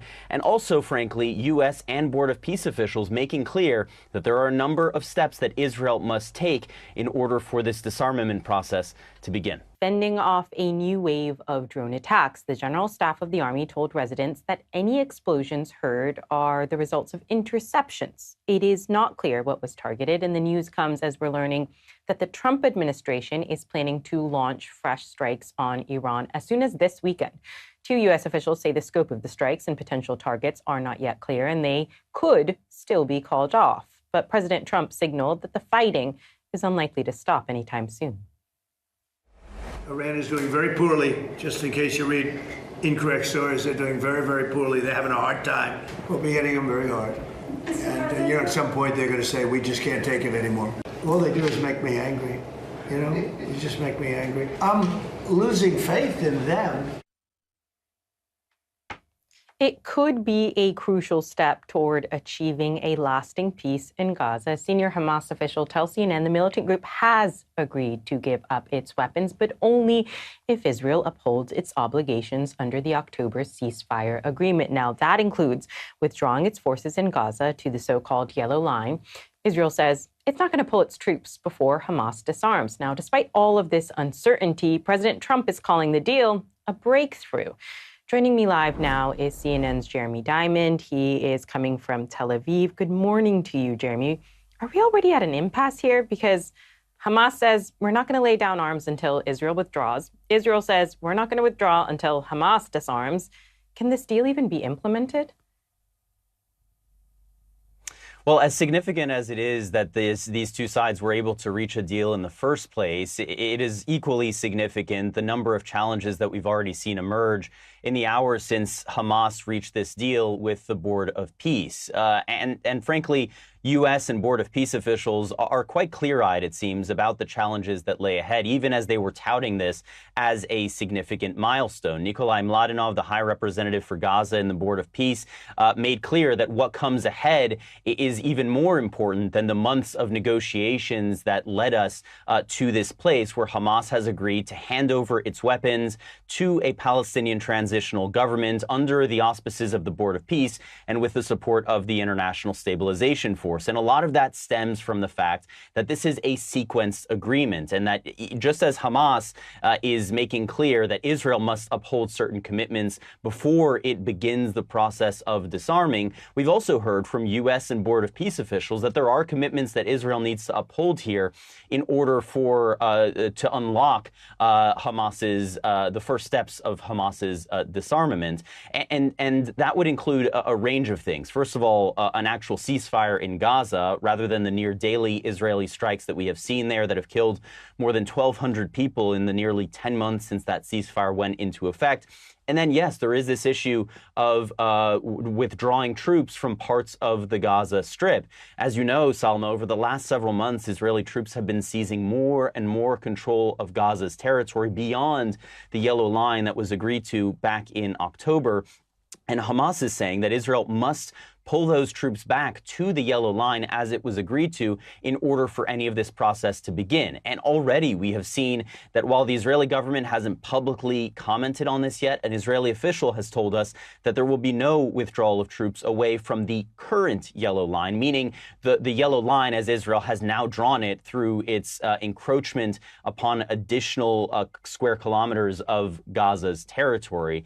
And it just shows you just how difficult this process is going to be. Now, U.S. officials, including the president, have been asked whether or not they expect Israel to adhere to this agreement. All of them, including the president, have expressed some confidence that Israel will stick to the terms of this deal. One U.S. official did warn, though, that President Trump would be very, very disappointed if Israel does not. Perhaps a warning to the Israeli government should it consider not abiding by this deal.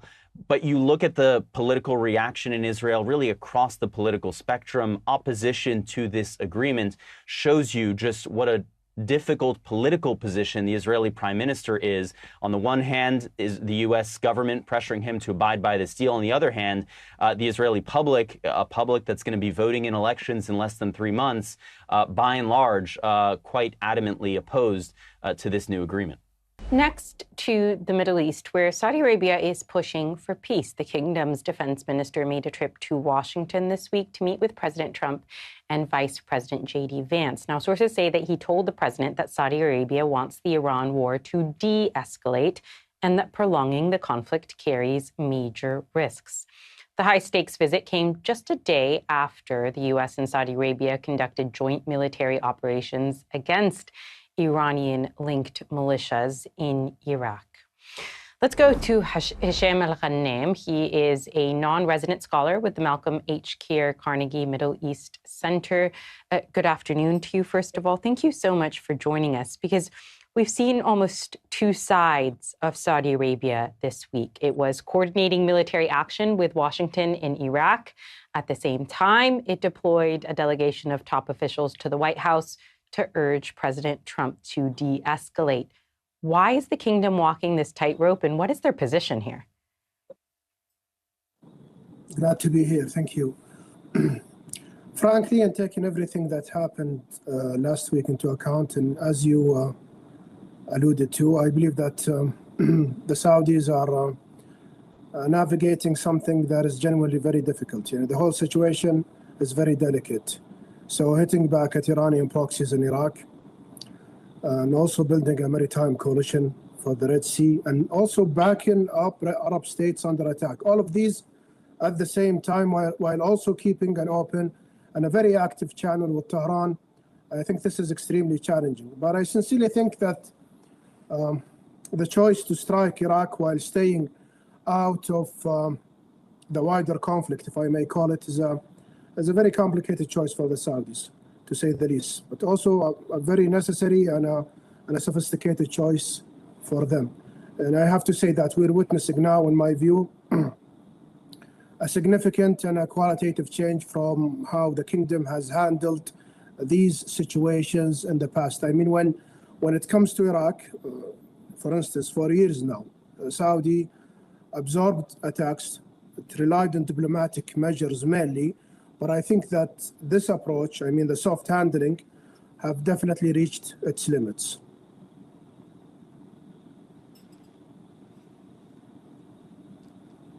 And when you say it's definitely reached its limits, what do you mean by that? Because Saudi Arabia says it wants de-escalation, but as you said there is a point where it cannot afford to appear vulnerable to Iran's proxies. Have we reached that threshold where we're going to see Saudi Arabia more militarily involved in this conflict, or does it continue to want to bring down the temperature?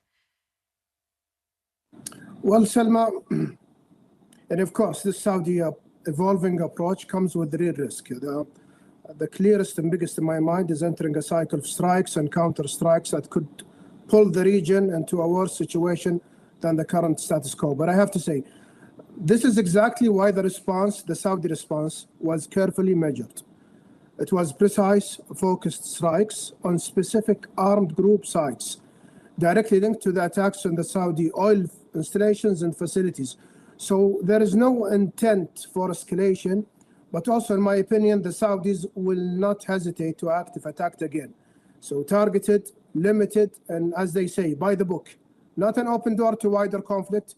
This is not something that the Saudis want to engage with at all, and at the current moment.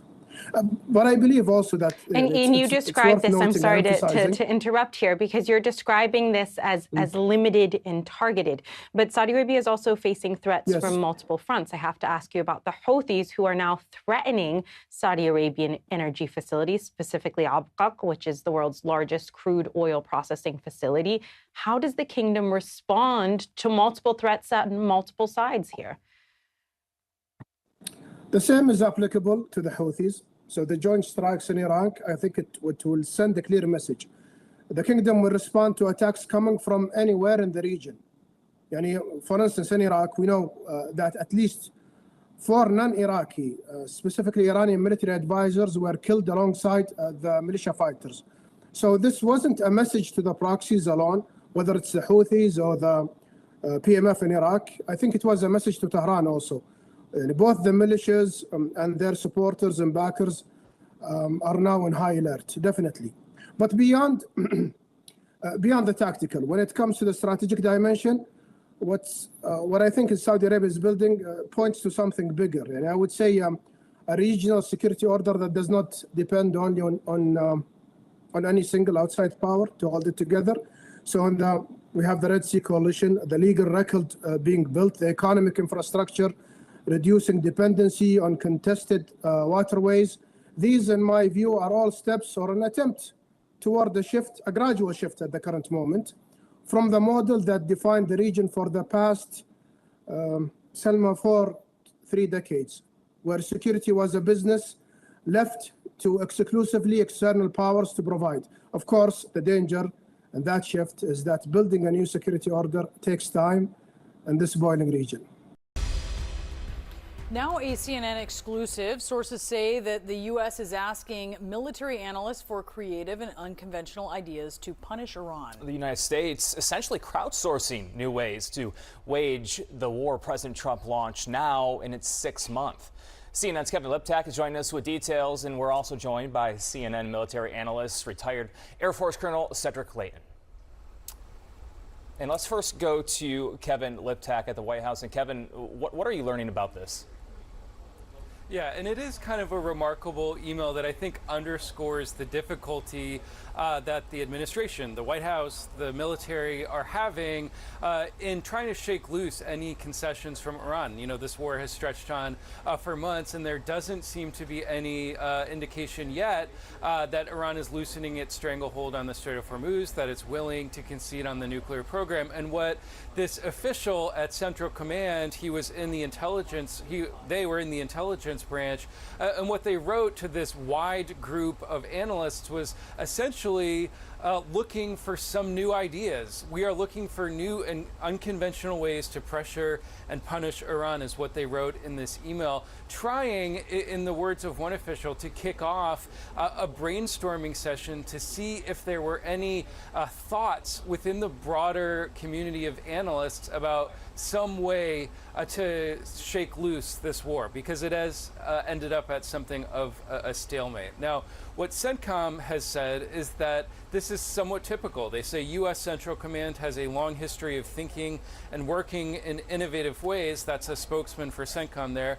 And they say that Admiral Cooper, referring to Admiral Brad Cooper, who's the commander of CENTCOM, in particular, reaches out to members of our great team, regardless of rank, to achieve the highest levels of operational performance possible. Now, what we don't know is what this inquiry yielded. Was there any new ideas that they brought into CENTCOM that could potentially try and move some of this along a little bit, but it is evident just by what we've seen over the weekend, President Trump threatening major escalation before pulling back, that they are still in search in a lot of ways of an avenue to bring this war to a conclusion. Colonel, I wonder what you think of this approach. Is there a precedent for this? Is this unusual? Does this make sense? So it's somewhat unusual at the strategic level. Now, at the more tactical level, there have been programs like the Air Force Suggestion Program, where people who are doing things like, let's say, maintenance work on an airplane, if they have a new procedure, they can get awards. They can actually get cash awards for turning in a new idea. And those ideas have often saved the military thousands, if not millions of dollars. So there is some reference there. The other thing is Admiral Cooper, the commander of CENTCOM, Kevin was mentioning, he has had a history of doing some innovative things in some of his prior assignments, including as commander of 5th Fleet in Bahrain, which is the Middle Eastern naval force that the U.S. has and has had for many decades there in various forms.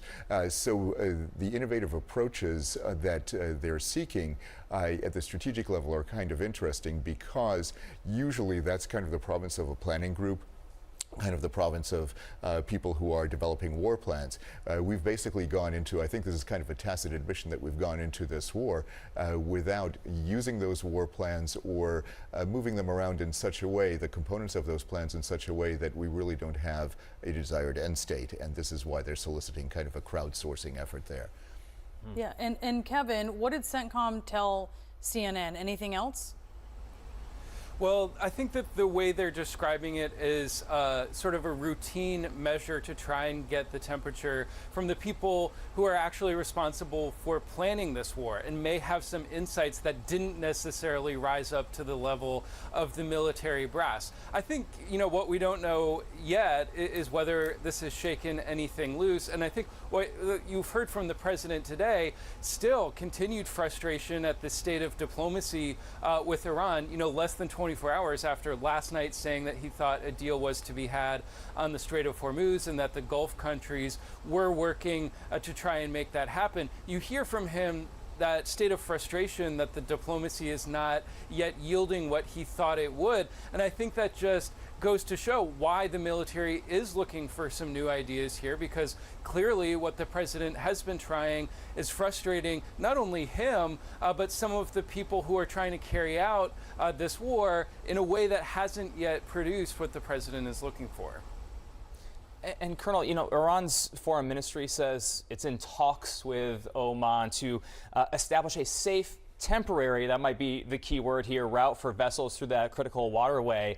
What do you make of that? Is that something that Iranians are truly going to engage with without fees, without tolls of any sort? Brian, I think that the idea that it'll be without fees or without tolls may be a bridge too far for the Iranians. They realize that they have a bit of leverage here. And what they'd really like is some kind of concord between Iran and Oman that would allow both countries perhaps to collect fees and to do something where they can, in essence, both control the Strait of Hormuz. But we know who the senior partner in a relationship like that would be, and that would be Iran. So the Iranians see a major advantage in even, in accordance with, their efforts with Oman. They believe that they will still have the advantage, that they will still get the monies that they think they are owed in this particular case. Of course, that contravenes international law, and so that's going to be, either we change international law as a result of this, or something else has to happen. And Trump told reporters that there's a deal on Hormuz and then there will be a deal on the nuclear. How are you reading that? Well, I'm skeptical, Brianna, because we've been basically at this point before, and I think what you're seeing is a desire by the president to reach those deals, which is totally understandable. The problem is that the Iranians may not be playing ball. They see that they have certain advantages here, especially when it comes to controlling the Strait of Hormuz, at least being able to make it difficult for vessels to go through the strait. And that's enough of a control lever that they have that would make it really difficult for them to negotiate any type of concession on their part. They think they still have the upper hand. They don't see themselves being forced away from anything that they've achieved so far. Now, that answer alone is going to be very disappointing to several of Trump's allies who are trying to push the White House, push President Trump to get involved, to actually ask Miller not to run in the race. He would have to withdraw his name by Wednesday. It doesn't sound as though President Trump has any inkling to do that right now at all. All right, Kristen Holmes for us at the White House on some of the comments made in the Oval Office, but there was also a lot of talk about Iran, and we want to break that down as well. Kristen Fontenrose is joining us, former senior director for the Gulf National Security Council, and Alan Ayer, former member of U.S. negotiating team with Iran under President Obama. And Alan, I'll go to you first.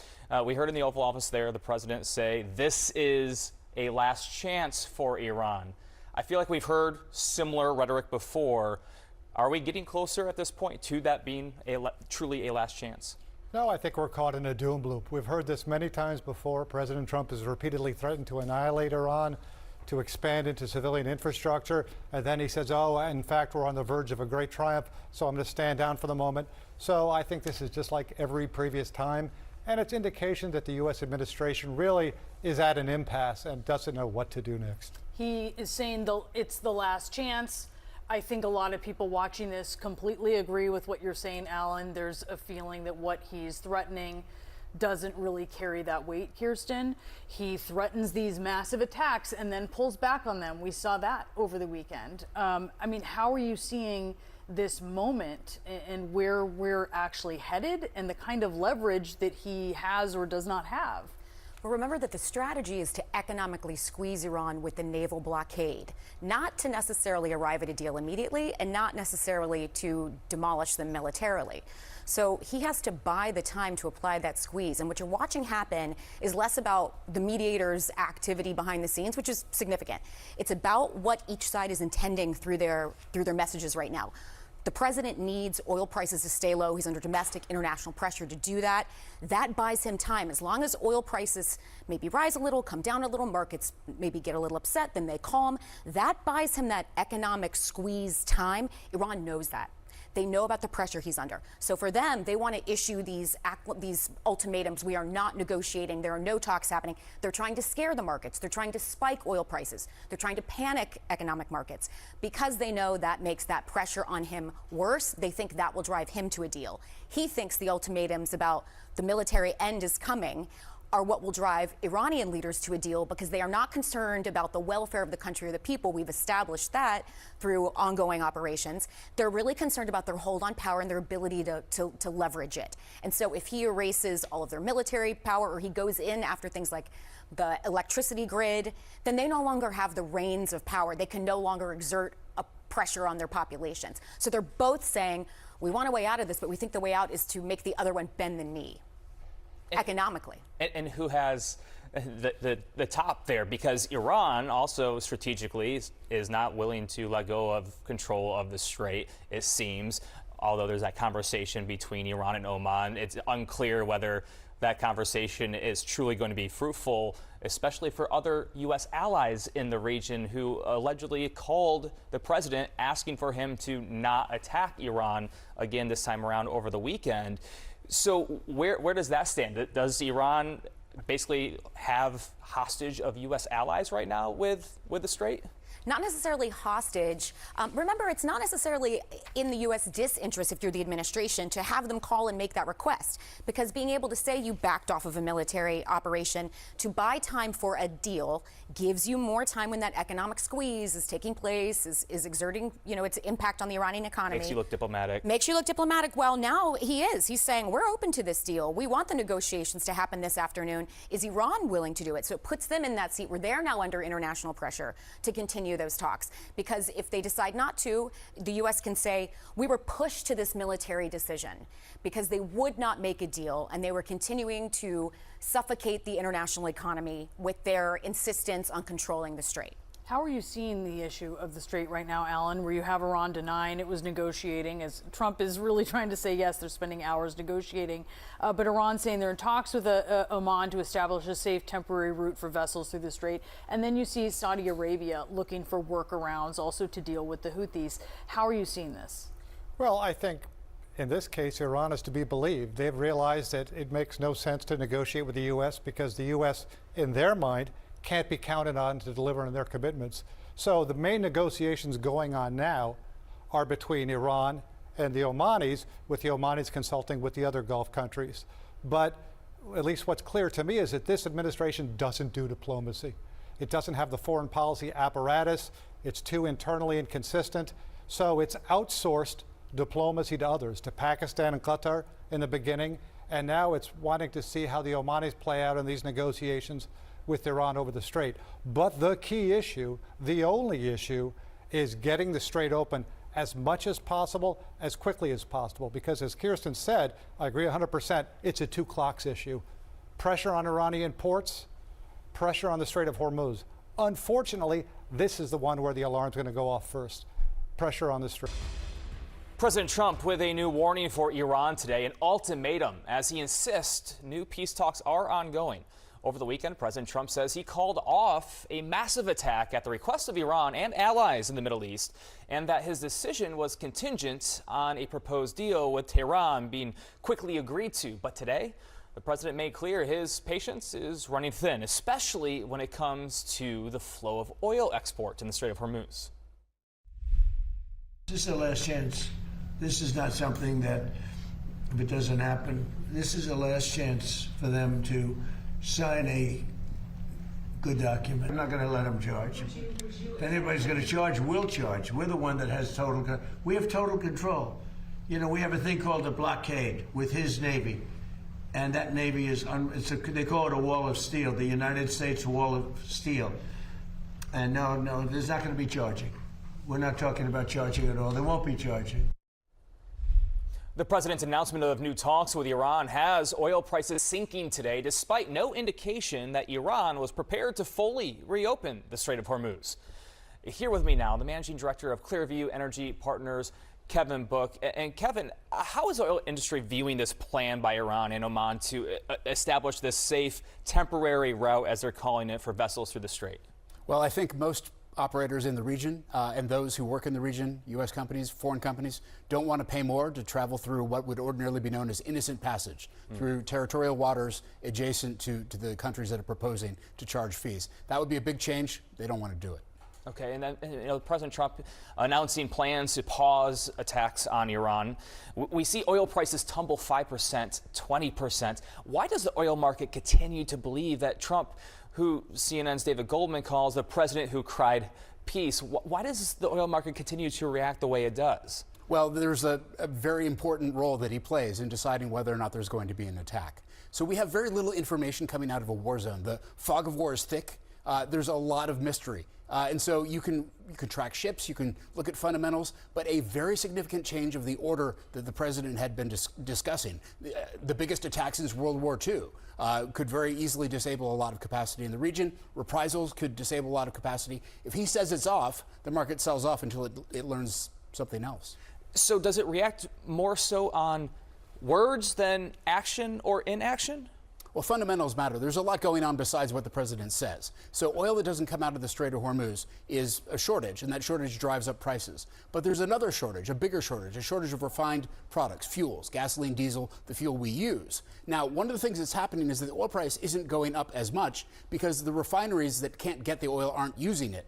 The fuels prices are going up more as a result. You see a divergence in these prices. So there's different prices that are responding in different ways. But look, we're not getting the volume out of the Strait of Hormuz that we were getting before the war. We're not getting the volume we were getting during the MOU days, which means that we're coming back on that moment when inventories are drawing and questions are rising.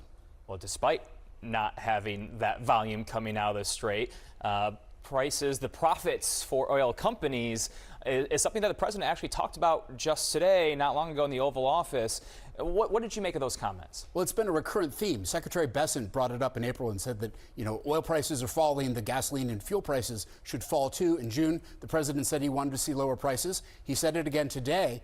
The reality is that the industry isn't causing these prices to go up. Shortage is causing these prices to go up. That is what, in fact, the president said today. And so it is war that is behind this. Now, as for what goes on in the retail, there has never been any evidence found of systematic manipulation of prices at a retail level. And refineries are effectively price takers. And so they're buying crude oil at the global price and selling at sort of the commodity price of the fuels that they produce. So it's very difficult to understand how they could respond to this. But one of the things that they have been watching, that investors have been watching, is whether or not the administration would look at limiting exports, limiting the outflow of fuels from the United States to try to force those prices down. They have said that they wouldn't do that. They said that earlier this year. But as we go further into the summer with high prices, those questions are likely to come up again, Brian. You know, and we also have the Iranian-backed Houthis in Yemen warning they would target Saudi shipping in the Red Sea. So this has moved beyond just the Strait. What are the impacts there of a potential blockade? Well, that's the exit valve for a lot of the crude that had been previously going through the Strait of Hormuz. So if the Houthis actually block cargoes going through the Red Sea, through the Bab el-Mandeb Strait that goes into the Gulf of Aden at the bottom of the Red Sea, then those cargoes at minimum have to go north through Suez. They have to offload, if they're large tankers, to the Sumed pipeline, which has pipeline capacity constraints of its own. And then they have to take the route all the way around Africa to get to the Asian markets they previously would have served in relatively short order through Bab el-Mandeb. So that's a pretty significant change if it happens. And also in the Oval Office today, President Trump seemed to be irked by the profits of some of the oil companies. What did you make of those comments? Well, you know, it's consistent with what he'd been saying again in June and what the Secretary of the Treasury had been saying in April. The profits coincide with shortage.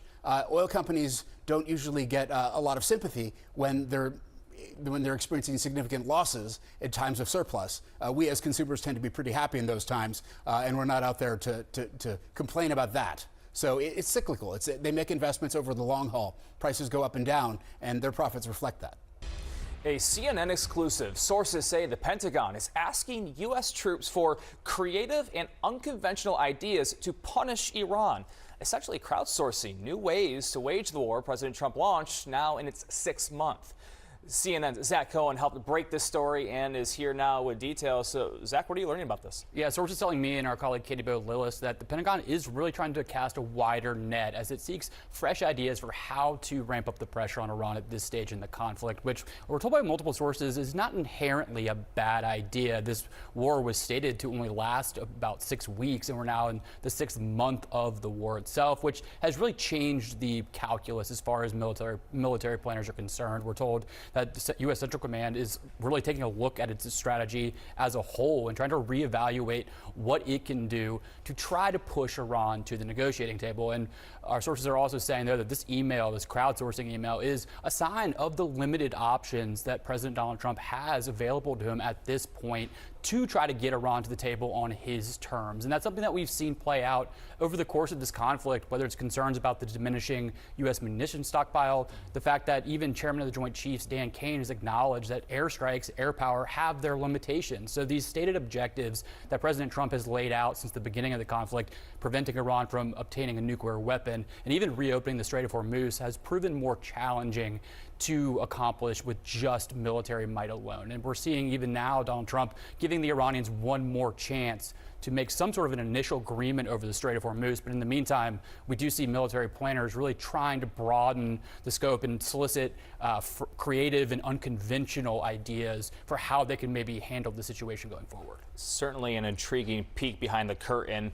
Obviously, we've reached out to the military on this reporting. What are we hearing? We reached out to U.S. Central Command about this reporting, and they responded saying, quote, U.S. Central Command has a long history of thinking and working in innovative ways. Admiral Cooper, who runs U.S. Central Command in particular, reaches out to members of our great team, regardless of rank, to achieve the highest levels of operational performance possible. And I want to note, too, that this email was sent just days before President Trump threatened to escalate the conflict. And we know we've talked a lot about concerns that he has heard from his top advisors about what the potential consequences and the potential lack of effectiveness of that escalatory strikes would be. So this is all not happening in a vacuum, but more creative thinking is being encouraged, not just by the senior leaders in the military, but also lower ranks as well.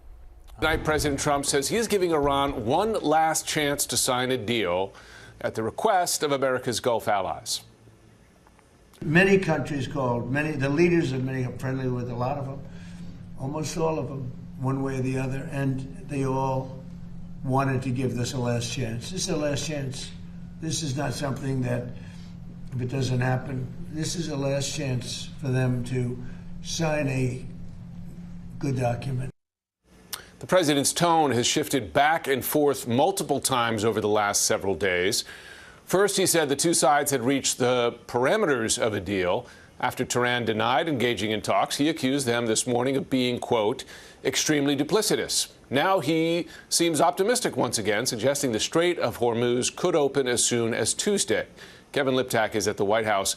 And Kevin, I wonder, the president says one last chance, but as you well know, this is not the first of the deadlines he's issued over the last several weeks and months. Do they back that up? I mean, is he putting any sort of time frame on this? There's no time frame. In fact, he said specifically that he felt no pressure, including from the midterm elections. So he's not putting a deadline on any of this. We do know, of course, that the military has prepared for this escalation. They've flowed resources to the region, and they say that they're ready for a go order if the president is to give it. But at this point, he is holding off. I think it's interesting to just parse what he's saying is under discussion here. He's saying that there's discussions between the Iranians to try and reopen the Strait of Hormuz. That would be phase one. And phase two would be a discussion of the nuclear program. If that sounds very, very familiar, it's because he's describing almost exactly the memorandum of understanding that he signed at the Palace of Versailles in June, and that he essentially ripped up 2 weeks later, saying that it wasn't even worth the paper that it was printed on.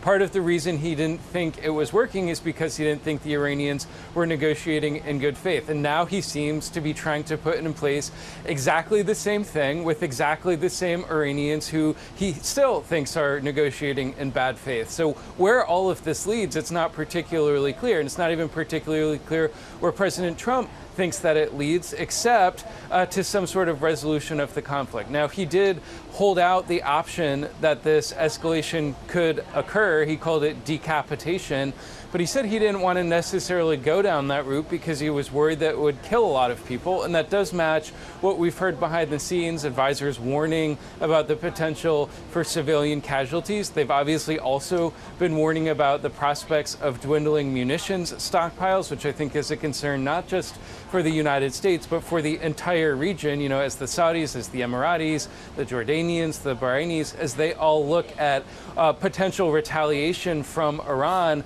if the president goes this route. They recognize that the American ability to defend them is also dependent on those munition stockpiles. And so there are a lot of reasons, I think, for the president to hold off here that he was talking about with his advisors all last week. But at least for now, he's allowing the diplomacy continue. But he says this may result in some announcement on the Strait of Hormuz tomorrow. But in terms of a broader agreement that would bring the conflict to an end permanently, it doesn't seem as if we're any closer to that than we were before. Yeah, and let's be frank, there have been promises about the Strait of Hormuz before. So far, none of them have become a reality. Kevin Liptak at the White House. Well, Iran's strategy of countering U.S. military might with economic pain has exposed a new target in the region, AI data centers. The centers have become critical to the economy and national security of several Gulf nations, and they are often owned by top U.S. tech companies. Iran has now struck several of them, and the U.S. has responded by striking one in Iran. David Goldman is with me now. David, it's an interesting target, right? Because we think of the Gulf as in effect being a one industry region, right? Oil, energy, natural gas, etc. But more and more, it's a tech hub, and these are now economic targets for Iran. That's right. They're trying to change that, and they're really doubling, tripling down on AI, and Iran has made those a target. I mean, they have targeted 2 data centers in Bahrain.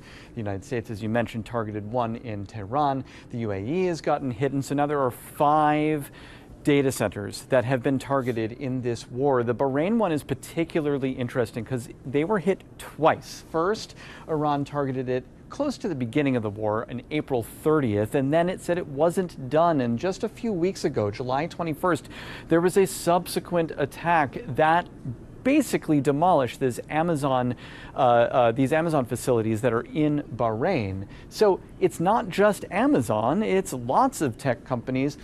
Google, Microsoft, NVIDIA, Palantir, all of these are Iranian targets according to the regime. They've actually outlined 29 different targets. They said that these are all legitimate military targets. And why are they legitimate military targets? Well, it's because so many of these companies do have military contracts. In fact, there's a $9 billion military contract that Google and Microsoft and Oracle and Amazon are all participating in. And so they don't differentiate between, in these data centers, whether they're holding U.S. military information or commercial information for things like ChatGPT and other similar AI services for consumers. Those are all held in the same place. Iran says you might as well be putting a big American flag on your roof. They are targets that we can hit. And this is crucial for the Gulf nations because they are all massively investing in AI to differentiate their economies from oil. To your point, we have, Kuwait, Bahrain, Saudi Arabia, all of these countries have dedicated a combined $2 trillion in U.S. investments to the exclusion of China, saying that we will invest in your architecture and infrastructure and we will not invest in China.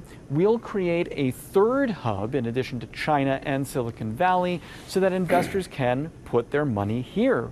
The big question is, if they're going to be military targets, are companies going to continue to build there? Will insurers continue to insure them? And, will they be able to live this dream, Jim? David Goldman, another vulnerability. Thanks so much. Thank you. Speaking of AI, a major cybersecurity firm is warning that hackers are moving faster than ever by weaponizing AI. The 2026 Threat Hunting Report by CrowdStrike looks at activity over the past 12 months, ending in June, and it has found that attacks now need to be measured in minutes, not days. CrowdStrike found one campaign that generated almost 200,000 automated requests to an AI system in just 2 minutes, and hackers are targeting the very software and AI tools that businesses rely on most. Adam Myers is CrowdStrike's Senior Vice President of Counter-Adversary Operations.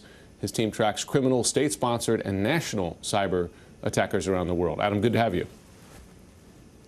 Thanks for having me. So, of course, everybody's using AI, including the bad guys, as you make the point here. Let's begin with how AI helps, because your report says AI is a tool, a target, and a force multiplier. Explain. Yeah, absolutely. The enterprises are rushing to adopt AI, and we've seen all of the benefits that come from implementing AI across the business to help make things go faster, improve results, get things to customers easier. But adversaries are using AI to also increase speed and to make their jobs easier. We find more and more scripts that are being used by these threat actors to hack into organizations. And we could tell from the scripts that they were written with AI because they're well documented. They have emojis in many cases in the comments, and they're much higher fidelity than they had previously been. And of course, we also have AI being targeted. And so that's one of the big challenges we've seen. You have warned in the past, going back to March, about Iran taking advantage of AI for cyber attacks. At the time, you mentioned specifically the financial services sector, but now you have these attacks on infrastructure here in the U.S. in 6 states, including water systems, and Iran is one of the suspects in that. Do you see Iran as weaponizing AI for cyber attacks? Not as much in terms of weaponizing AI. I think the Iranian groups that we've been tracking have increased activity, certainly since the start of the conflict, or the escalation of the conflict, I should say. And I think with these alleged water incidents, this is something we've seen from them before. About 1.5 years ago, they targeted a water treatment facility in Pennsylvania and had got access to what we call operational technology systems. These are systems that are used to move things around or increase or decrease the flow of water or pipes, gas pipelines or things like that. And these are systems that should not be connected to the internet. And in previous incidents, we've seen them using default passwords and things like that to gain access. You mentioned other state actors that do specifically take advantage of AI, including China and North Korea. I mean, they were already formidable players in cyberspace. How much more formidable has this made them? Well, we see North Korean threat actors literally every day. I think in July, we saw something like 41 incidents of North Koreans using AI in every step of the way to gain jobs, remote IT jobs at Western companies, particularly here in the US.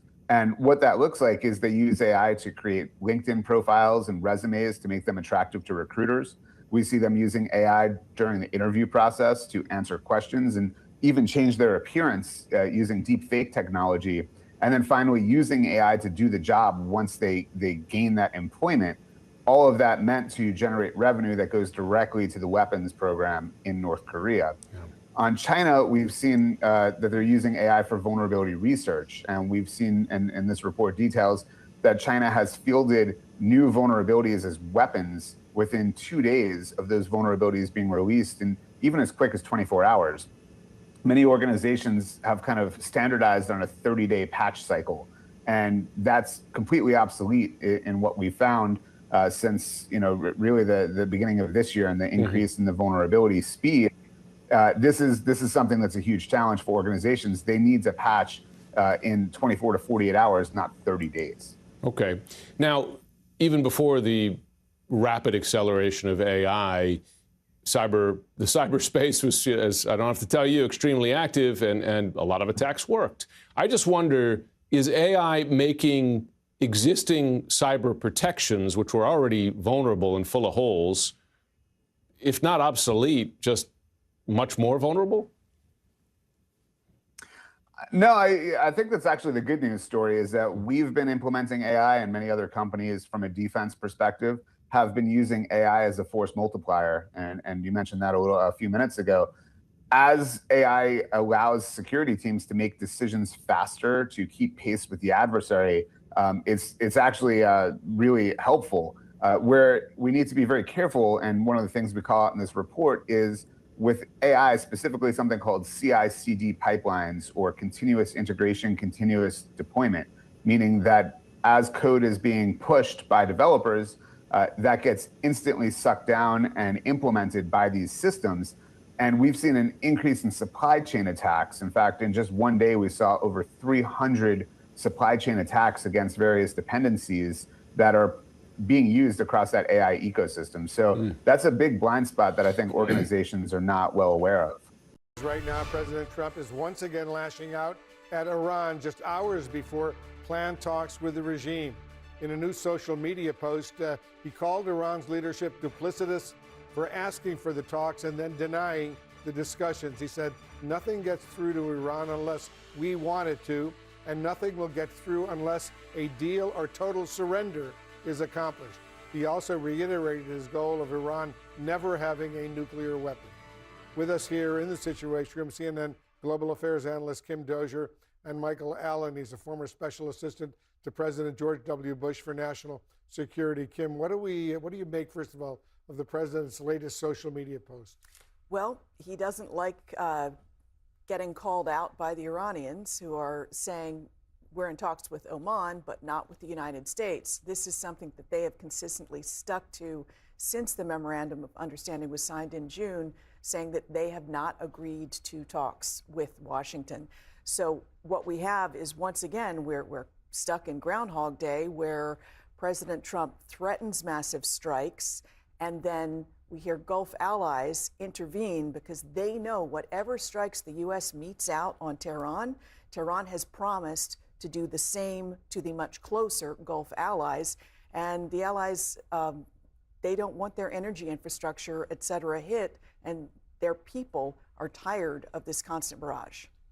Does Iran, Michael, have a serious interest right now in actually finding a diplomatic solution? I don't think they do. I don't think that they feel like they're in a disadvantageous position right now. I think they feel like they control most of the straits. There are other vessels slipping through the Oman side of the Strait of Hormuz. But in general, I feel like they have a pretty good grip on it. They're not going to negotiate away any leverage that they may have. But there is an X factor, and that is, what is the state of the Iranian economy? We know inflation is 70%. We know that they're in dire straits.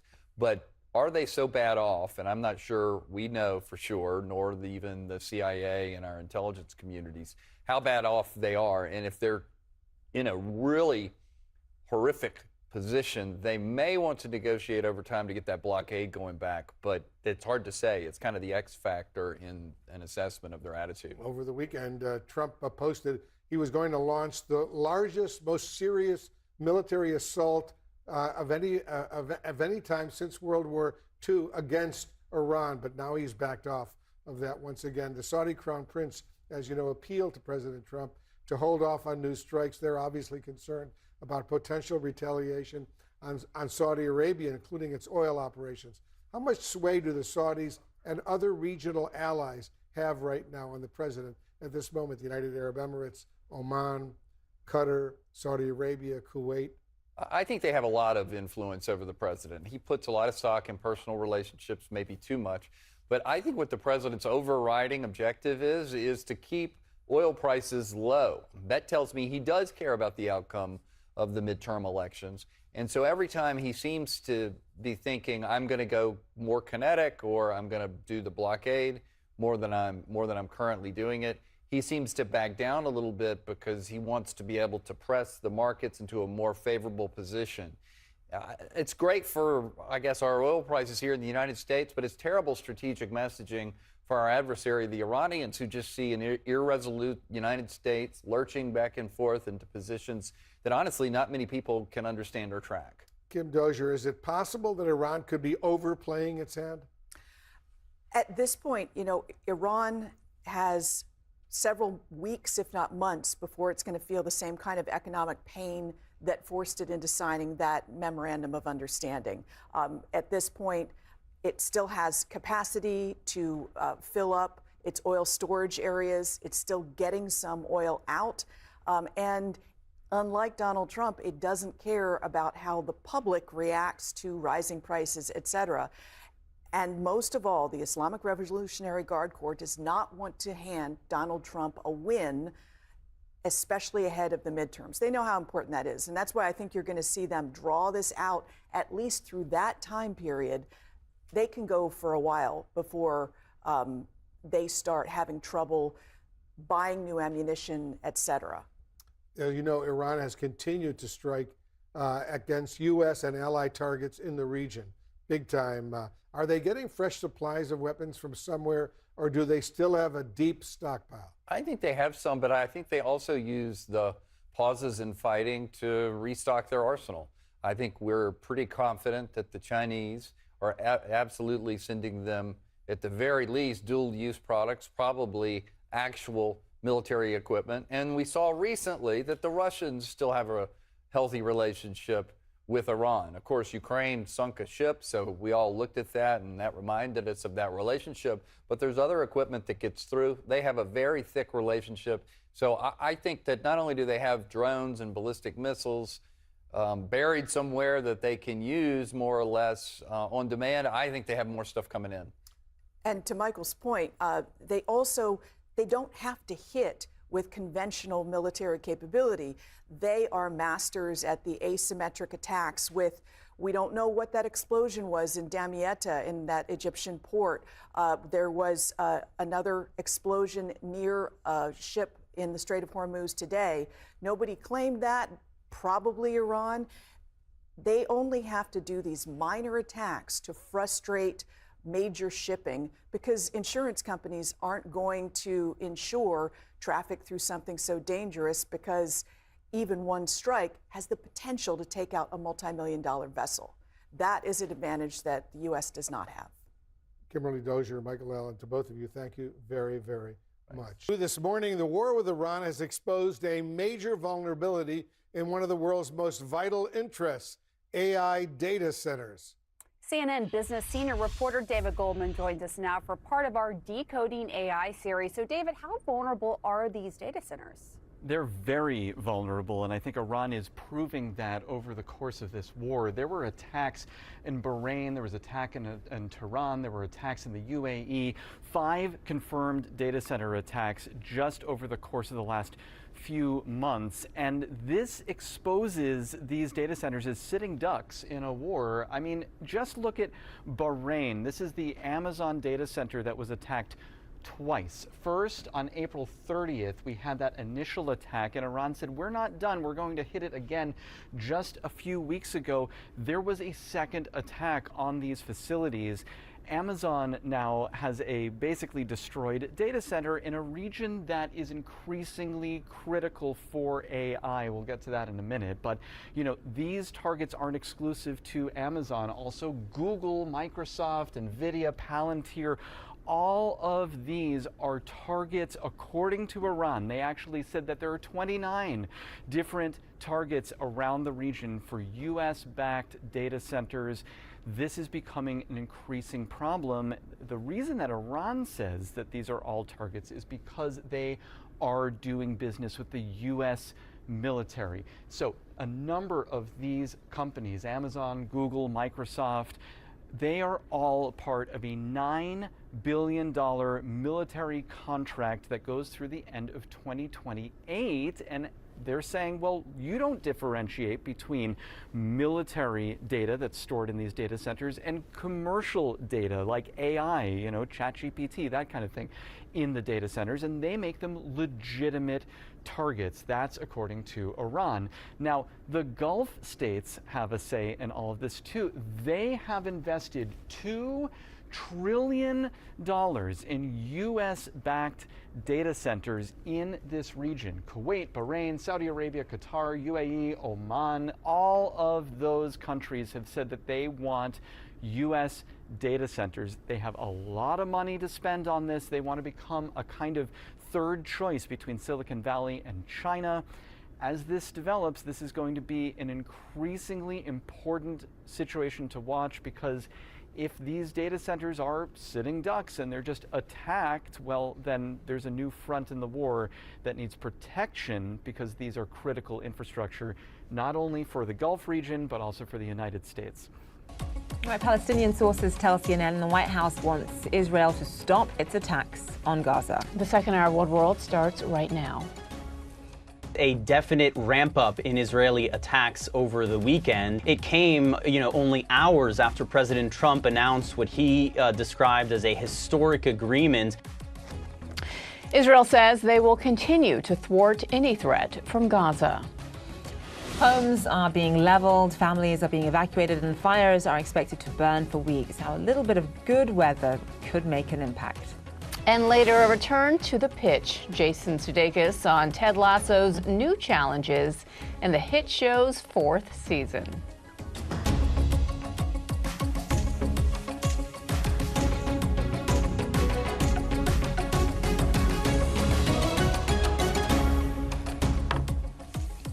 All right, coming to you live from New York, I'm Zain Asher. And I'm Bianca Goldriga. You're watching the second hour of One World. Iran says that it has no plans to hold talks with the U.S., despite President Trump's claim that negotiations would resume today. Yeah, speaking to reporters aboard Air Force One on Sunday, Trump said he called off a massive attack on Tehran, saying progress was being made on a deal to reopen the Strait of Hormuz and end Iran's nuclear threat. Just one day earlier, the president vowed to hit Iran hard until its leadership couldn't take any more. Just a few minutes ago, though, Trump again took to social media, lashing out at the Iranian regime and casting doubt on its ability to strike a deal. Tehran, meanwhile, says that it is holding discussions with Oman on a new temporary route through the Strait of Hormuz. As Israel intensifies its strikes in Gaza, the top diplomat overseeing the Board of Peace is slamming the deadly attacks and urging de-escalation. A source says that Nikolai Miladinov met with Israeli Prime Minister Benjamin Netanyahu today to discuss an agreement announced by President Trump last week that would disarm Hamas and lead to the phased Israeli withdrawal from Gaza. And while Israel has not publicly responded, one official says the IDF will not retreat from its current line in Gaza. And Hamas says it will only comply if Israel halts its fire. Israeli strikes killed 28 people in Gaza over the weekend. The IDF says that it was targeting Hamas commanders. Well, officials estimate more than 1,200 Palestinians have been killed in Israeli strikes since the October ceasefire. CNN's Jeremy Diamond joins us now live in Tel Aviv. So much was made about optimism when this deal was announced on Friday. A lot of skepticism, too, given the players, specifically that Hamas said that it would lay down its arms. Now there appears to be a game of chicken in terms of who blinks first. Jeremy, what are the Israelis saying?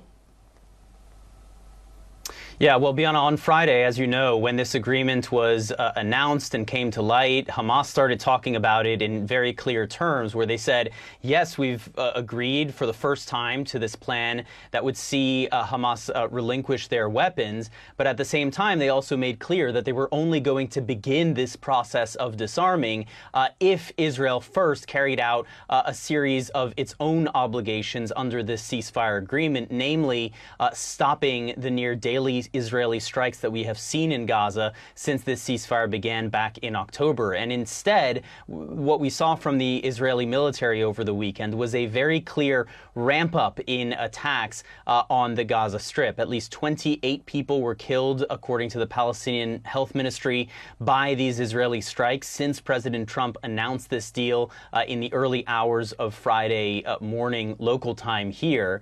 And the Israeli military said that in these strikes, it was targeting Hamas commanders and militants, including some who were involved in the October 7th attack on Israel. Today, what we've been seeing is a diplomatic effort to try and bring Israel back into compliance with this agreement. Nikolai Mladenov, the High Representative for Gaza on the Board of Peace, who works very closely with the U.S. administration, he met with the Israeli Prime Minister today, and I'm told by a source that Mladenov was there to speak to the Prime Minister about implementing this deal going forward, and included in that was a request for him to stop these Israeli strikes that we have been seeing in Gaza. Now, it's important to note that we haven't seen any additional strikes in Gaza since yesterday evening, and so the question is, was this ramp up something that the Israelis were doing in order to carry out several additional strikes before they would agree to the halt that the U.S. and the Board of Peace are asking them to,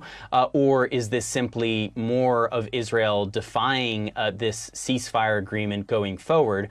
We will get the answer to that in the days and weeks ahead. But it is important to note that amid this meeting between the Prime Minister and Nikolai Mladenov, the High Representative for Gaza, an Israeli official told reporters today that Israel would continue to thwart any threats that it sees in Gaza, and also that Israel would not withdraw from the current yellow line, meaning where the yellow line stands now after Israel seized additional territory beyond what was agreed to in that October ceasefire agreement. So a very, very delicate situation, and one that U.S. and Board of Peace officials anticipated would be quite difficult even after securing this agreement with Hamas following months and months of negotiations. They know that what lies ahead is going to be even more difficult, even trickier to accomplish, but that is the task at hand. Bianna? Jeremy Diamond in Tel Aviv for us. Thank you. All right, let's take a closer look at the situation in Gaza with Gaith Al-Amadi. He's a senior fellow at the Washington Institute for Near East Policy. He's been an advisor to Palestinian President Mahmoud Abbas, and is a former Palestinian negotiator, and joins us live now from Washington, D.C. Gaith, thank you so much for being with us. So just talk to us about where things go from here, because we have a situation whereby Hamas is only agreeing to disarm if, of course, Israel stops any sort of future additional strikes. And at the same time, the Israeli military essentially saying they're not going to withdraw from Gaza at all unless Hamas disarms. So where do things go from here? I mean, this is a very sort of tricky, complicated thing to achieve here. I mean, let me start maybe with the positive. I think the agreement itself is significant because the whole process since signing the ceasefire last October has been stuck. So this is injecting some diplomatic energy. However, we have two sets of problems here. The first set is, frankly, neither Israel nor Hamas want to implement their part. So how can you diplomatically push them in that direction? And the second set of problems is even if there's diplomatic will, the reality on the ground just doesn't yet support implementation of this. You know, the deal asks for an international force to come in. The only number we have right now is 200. That's meaningless. But more importantly, it asks for 5,000 Palestinian soldiers to come in. And none of those soldiers has yet been recruited or trained. So we have a lot of challenges, but at least we see movement where just a few days ago, things were completely stuck. Keith, it's, I guess, a bit refreshing to start the show with some optimism. Typically that comes from Zain and myself, but it's great that it's coming from a guest who knows more of these players than even we do here. As it relates to what you just mentioned, and that is the international force that at some point would be coming in and overseeing affairs in Gaza, it has long been understood that they would never agree to something like this, and most of these would be Arab and Muslim countries that would be sending their peacekeepers unless Hamas disarms as well. So where is their position in all of this? Has anything changed on that front? Not really. I mean, when I talk about 200 people committed, they're mainly from Morocco. And if you look at the details, they actually are saying, yes, we're committing, but we're not going to go in and disarm Hamas. We might stay around the perimeter, etc. So this is all maybe diplomatic speak. But unless we see a real progress on Hamas disarmament, it's very hard to see how any external actors will come in. On the other hand, Hamas is saying we're willing to disarm, but Israel has to meet its own obligations. And Hamas knows that Israel right now is an election season. They're going to have an election, I think, October 27th, and unlikely to move on any of these fronts. This is where I think today, the meeting that Mladenov, the Board of Peace envoy with Netanyahu, is very important. Because we need to see sustained pressure on the Israelis to do their part, but also on Hamas. And pressure on Hamas has to come through pressuring their supporters, mainly in Qatar and Turkey. So a lot of complicated diplomacy ahead of us. I mean, it's interesting because you answered my my next question, but I'd like you to expand, because this idea of sort of pressuring the Israelis to do their part is, as you point out, going to be very difficult, given that it's an election season for Israel, an election in October. Netanyahu faces a tough re-election battle. He's supposed to be the sort of security prime minister. And also, there's going to be a lot of pressure within Israel from his right-wing coalition parties who really want to make sure that the pressure is kept up on Hamas and, of course, on Hezbollah as well. So how does that resolve itself? It's hard to see how it resolves itself. Partly because it's not only, by the way, the right-wing members of his coalition.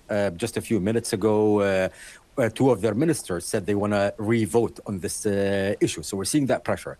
But also his opposition. I mean, his key opposition figure, Gadi Eisenkot, political moderate, but security hawk, came out against it and said this is going to keep Hamas in power.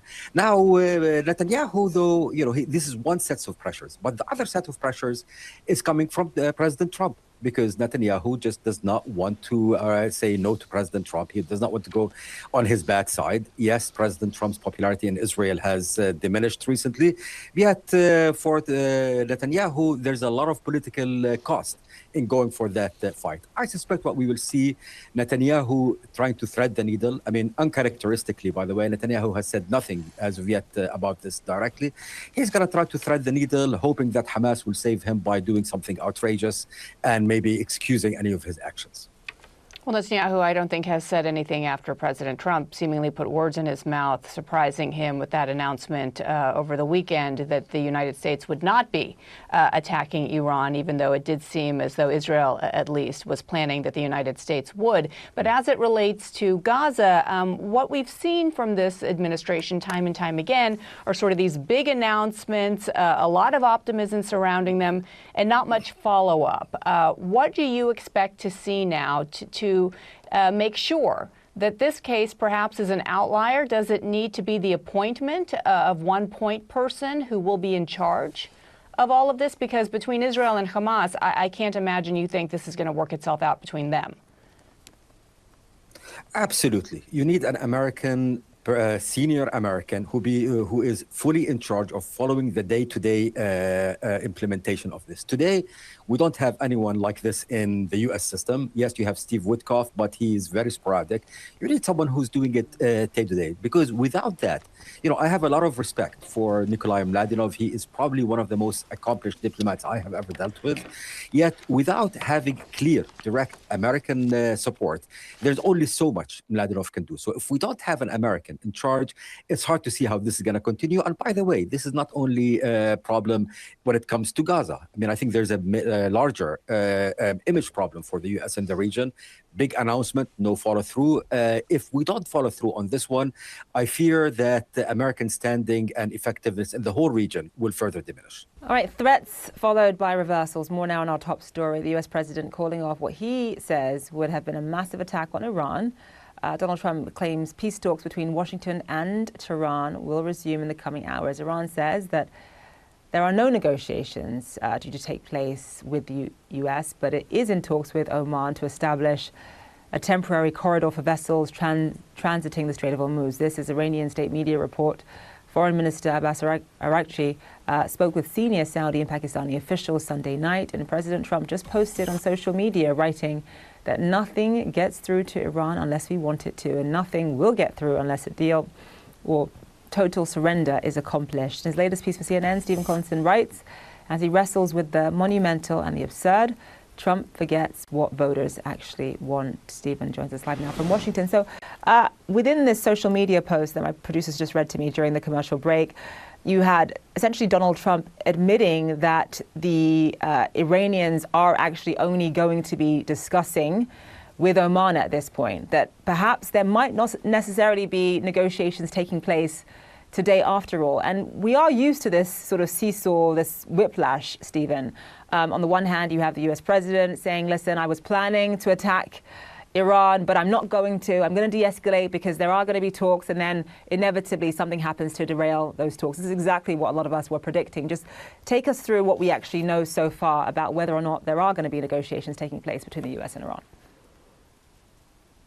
Yeah, there's been some reporting this morning that the US was involved in those talks with Oman. That seems to be ruled out by the president in this post. I think what this Truth Social post shows is strategic confusion, frustration, the fact that Iran seems to be calling all the shots in this showdown with a far more powerful country, the United States, and that the president has got himself into a situation in a war that he started, which still, as we go into the 6th month, doesn't seem to have a way out that will either fulfill his goals when he started the war or be palatable to him politically or diplomatically. He starts off that post by saying that Iran and its leaders are duplicitous. That's exactly what Iran has been saying about the United States, not just in the way that Trump often breaks off diplomacy and then tries to use military force to coerce it to surrender. But some people I've talked to who've been talking to people in Iran basically argue that Iran now believes that there's not a great deal of point in diplomacy because anything that it agrees to will be countermanded by the president's volatility. And so basically we're in a situation which it would have been hard to countenance before this war, that Iran's word seems to be just as good as the president of the United States' word. And I think that tells you a lot about American foreign policy at this moment. Yeah, that is such a good point. So we are in August now, right? We've only got a few months left until the midterms. This appears to me to be a sort of fork in the road moment whereby if the war was to end in the next couple of weeks and perhaps America is deemed as the most successful party, I'm not sure how that's going to happen, but for argument's sake, you could argue that there is enough time for voters to put it behind them and sort of forgive this is a president that did say no new wars, etc. But perhaps there's enough time where the voters might be distracted in terms of focusing on other issues, and this will be sort of relegated to the past. As you get into September and October, Stephen, it becomes a lot more tricky. I mean, the president has a very narrow window to end this war before it does really start to have an effect on the midterms. Yeah, and there's quite a lot of political science literature that points out that voters tend to make up their minds who they're going to vote for in November over the course of the summer, and it's quite hard after that, especially in a midterm election where you don't have big events like presidential debates, to change the narrative. Obviously, Iran understands that as well. They've shown themselves to be quite shrewd during this war in trying to build political and economic pressure on Trump. Perhaps they're believing that the president will climb down because he's so desperate to get this war over. The problem, I think, is that if this blockade, the U.S. blockade and the effective Iranian control of the strait continue for much longer, you're then going to see some of the really serious consequences build that didn't happen when the war was put on hold the first time. You know, a lot of oil reserves are quite depleted around the world. We're getting closer to the European winter. Those countries in Europe don't keep typically a lot of natural gas in reserves, so they're quite affected by the volatility of supply and prices. So that could build economic pressure. If the high gasoline prices in the United States continue through September and October, that's just going to make the president's argument that he's made everyone's lives better economically more difficult domestically. So all of these pressures are building. So you can understand why that frustration is coming through Trump's Truth Social post. But how to get out of this absolute mess doesn't seem any more clear now than it did 3 months ago. So what are the wins? Because that is going to have to be his focus. Just like any president during the midterms, he has to focus on this idea of, look, my party has made your life better over the past 2 years or so. What are the wins that he's going to focus on? Obviously, I imagine that immigration is going to be one of them, but just take us through what the president is going to be touting here. Yeah, and he often talks about how he's secured the southern border. That is true. The problem is on immigration, some of his harsher deportation tactics have started to turn away some voters who turned to him on immigration 2 years ago. Seems to have weakened his support among critical Hispanic communities in some battleground states as well. One of the problems is Trump doesn't really concentrate that much on the wins that he has. He doesn't talk that much about higher than expected tax rebates that a lot of people got this year because of his economic policies. The Trump RX website, which is designed to lower prescription drug prices in a fairly limited but still genuine way. He argues that because the stock market is soaring, or has been, that America is in a golden economic age and everyone is feeling great. The problem is that the evidence of most people's lives with higher prices, it's very difficult to get housing for many people, for younger people to get on the housing ladder. Grocery prices are still high. All of those things play into this fact that people are not feeling economically secure. And after all, they brought President Trump back into office, many voters in those key battleground states that he won over Kamala Harris, because they thought that he would bring down prices and strengthen the daily economy rather than the bigger economy as reflected in the markets and everything else. So there's a feeling, I think, that the president hasn't delivered on his policies in 2024, and that is at the root of his problems. And the Iran war, with all the extra economic consequences that it's causing, is only compounding those issues, threatening higher inflation and higher prices and gas prices and everything else, which a lot of people feel. Iran's foreign ministry denies that any talks with the U.S. are currently taking place and says that Tehran is in discussions with Oman over a temporary safe route through the Strait of Hormuz. That comes after just hours after U.S. President Donald Trump told journalists aboard Air Force One that negotiations would, in fact, resume today. They said, we'd like to make a deal. Now, I don't know what they say, because a lot of times they'll say that to me and then they'll go out and say, we don't know what he's talking about. Obviously, they don't want to be attacked. And they knew the extent of the attack because they saw it forming. What happens now? Well, now what we're doing is we're talking to them in the form of a negotiation. It begins tomorrow afternoon, and we'll see if it's true. I'd love to do that, save a lot of lives, save a lot of unnecessary power, to be honest with you. Trump said the U.S. was ready to unleash, quote, military terror, strength and power not seen since World War II. But as he has done repeatedly, the president called off a threatened attack, saying that progress was being made on a deal that would reopen the Strait of Hormuz as well as end Tehran's nuclear threat. Iran, for its part, appears unfazed, instead focusing on talks with Oman on how to manage the Strait of Hormuz. CNN's Elena Treen joins us live now from the White House. So, Elena, we've seen this back and forth, this sort of seesaw before, whereby you have the president threatening something huge in Iran, then backing off, saying that there's going to be negotiations, that there's going to be talks, usually also sprinkling in there the fact that Iran is begging for a deal, in his words. Just explain why things are different this time, Elena.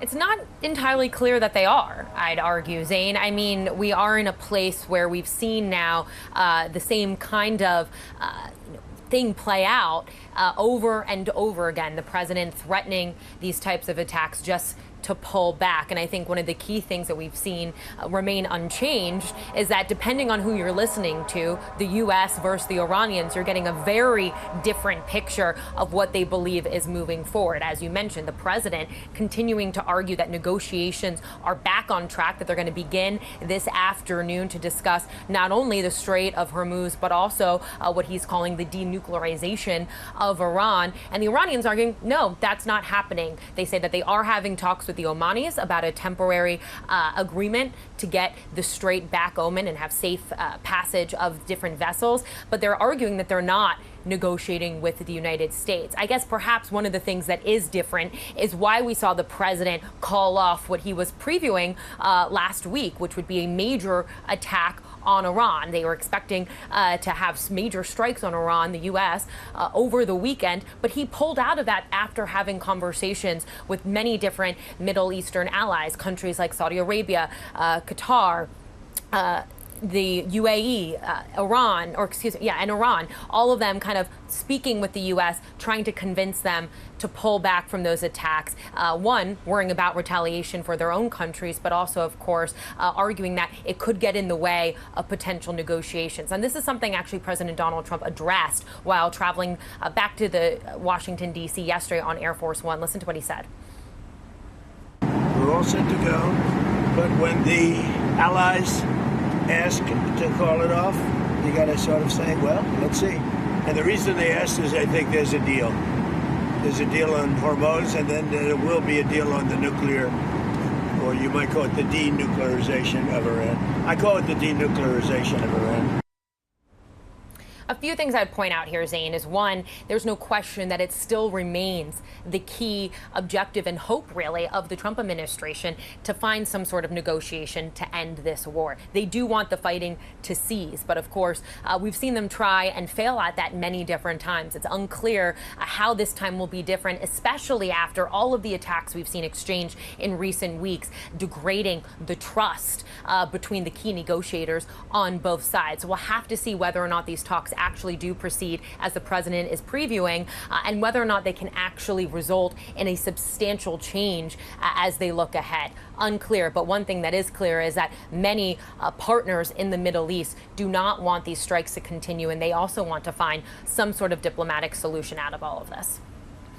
All right, Elena Treen, live for us there at the White House. Thank you so much. All right, let's bring in Tuluse Olorunripa. He's a staff writer at The Atlantic. He joins us live now. So as Elena was saying, it's not entirely clear why or if things are going to be different this time, or whether or not these negotiations are going to proceed. Talk to us about why this war has not worked out the way the United States would have anticipated and predicted on February 28th.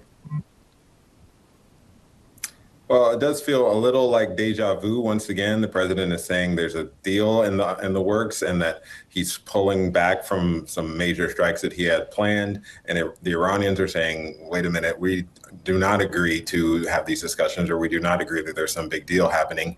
Right now, the reason this war has continued on for months on months is because President Trump thought this would be an easy victory, a total victory, and that Iran would come to total surrender. And that is just not the way the Iranians work. It's not what they see as their best prospects in coming up against the great superpower of the United States. President Trump has seen some of the limitations of the American military. A lot of the stockpiles of military assets have been dwindled during this war. And the Iranians see some of the weaknesses that are on full display because of the way that President Trump has tried to move forward with this war. And so that's part of the reason this has taken so long. It's part of the reason the president's idea of a 4 to 6 week excursion that would come to an end with a complete U.S. victory has not been the case. This has been much more challenging for the president than he thought possible when he first launched this war. And the Iranians have not been willing to capitulate, and they've been willing to hold fast to their pretty hardline demands. And that is part of the reason why we've not been able to find some kind of resolution over the past several weeks. Yeah, I mean, not only are they not willing to capitulate, but all the sort of threats seem to have the opposite effect. It sort of makes them dig in their heels a little bit deeper. And the one thing that this president is used to is that he's used to sort of making threats, and then the other party either cowers, surrenders, sort of finds some kind of way to negotiate. The way the Iranians are working this is very different to what this president is used to. So my question to you is, if he knows that, we've all sort of seemed to learn that over the past 5 months or so, why does the president continue to try to use the same tactics?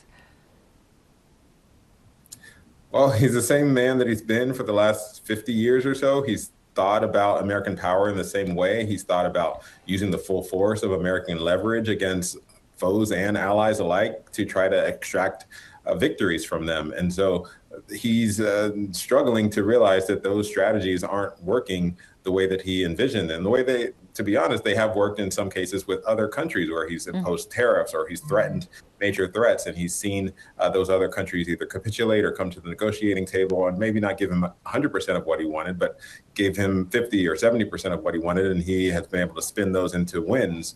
Iran has not played by those rules. They're not willing to give the president much of anything of what he's called for, and instead they're pushing back in a very significant way, closing the Strait of Hormuz, challenging the president when it comes to his domestic politics by challenging the U.S. economy and raising the price of oil and the price of goods.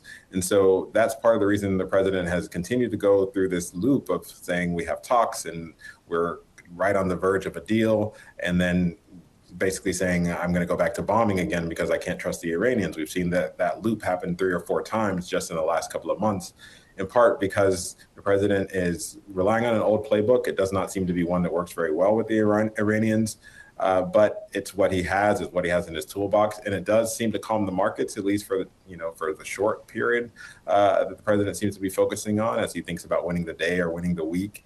And that's part of the reason why we see this repetitive approach of the president saying we're just on the verge of a deal, seeing the oil markets calm down and the stock market go up, and then inevitably some weeks or days later, the president's back to threatening to bombing Iran back into the Stone Ages. And so we have seen this multiple times, and it's not clear that we're on a different pathway now than we have been in the past.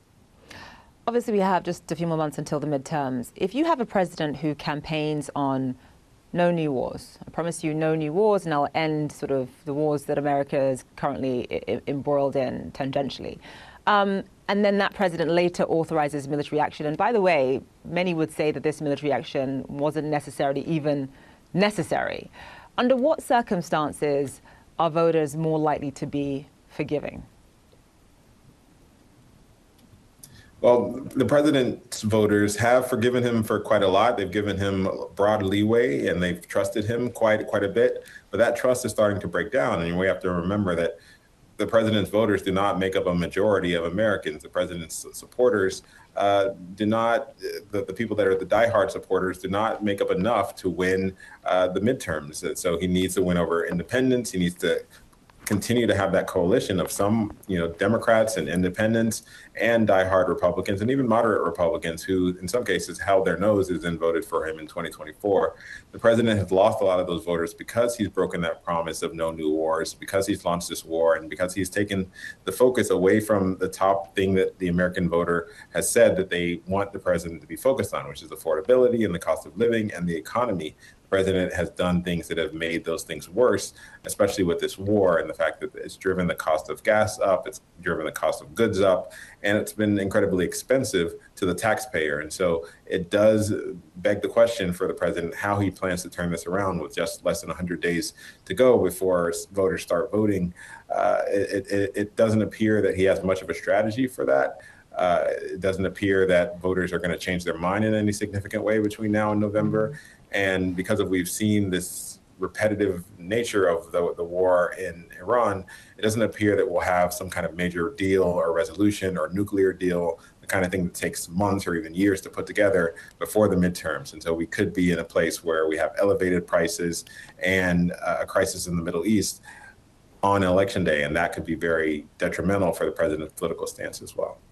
President Donald Trump says the US and Iran will resume negotiations on Monday after he called off a planned attack on Iran over the weekend. Here's what he told reporters on Air Force One. Well, now what we're doing is we're talking to them in the form of a negotiation. It begins tomorrow afternoon, and we'll see if it's true. I'd love to do that, save a lot of lives, save a lot of unnecessary power, to be honest with you. It'll take many, many years to ever build it back. If it could, I don't think it would be even buildable back. President Trump also claims there's a deal on the Strait of Hormuz and that Iran, for its part, is not backing down on its claim to supervise the critical waterway. State media reports Iran's foreign minister held several high-level phone calls with senior Saudi and Pakistani officials on Sunday. Our Julia Benbrook has the latest. President Donald Trump said that talks with Iran will resume on Monday after calling off what he referred to as a massive attack. Officials had told our team leading up to this that the president was planning for new strikes against Iran, and that included an option of going after Iran's energy sites. Now, Trump took to social media over the weekend to say that he was canceling that planned attack, but that decision was contingent on Tehran rapidly making a deal. I want to pull up that post for you now. In it, he said that the United States remains, quote, locked and loaded, but added, despite this, we have just been asked by Iran and other Middle Eastern countries to hold off any attack and that the perimeters of a deal has been agreed to. This move comes after Trump spoke with Saudi Arabia's crown prince, and according to people familiar with that conversation, there was a push for de-escalation and concerns were expressed about these potential strikes. Trump said that allies pushing for him not to go through with this did play a role in that decision. Now, he says that parameters of a deal are now in place. It's not clear exactly what that means, as we have heard him use similar language throughout this now more than 5-month-long conflict. As he traveled back to Washington from here in New Jersey, where he spent most of his weekend, he was asked specifically if there was a deadline to come to an agreement. Take a listen. We'll just see how it is. We're ready to go anytime we want.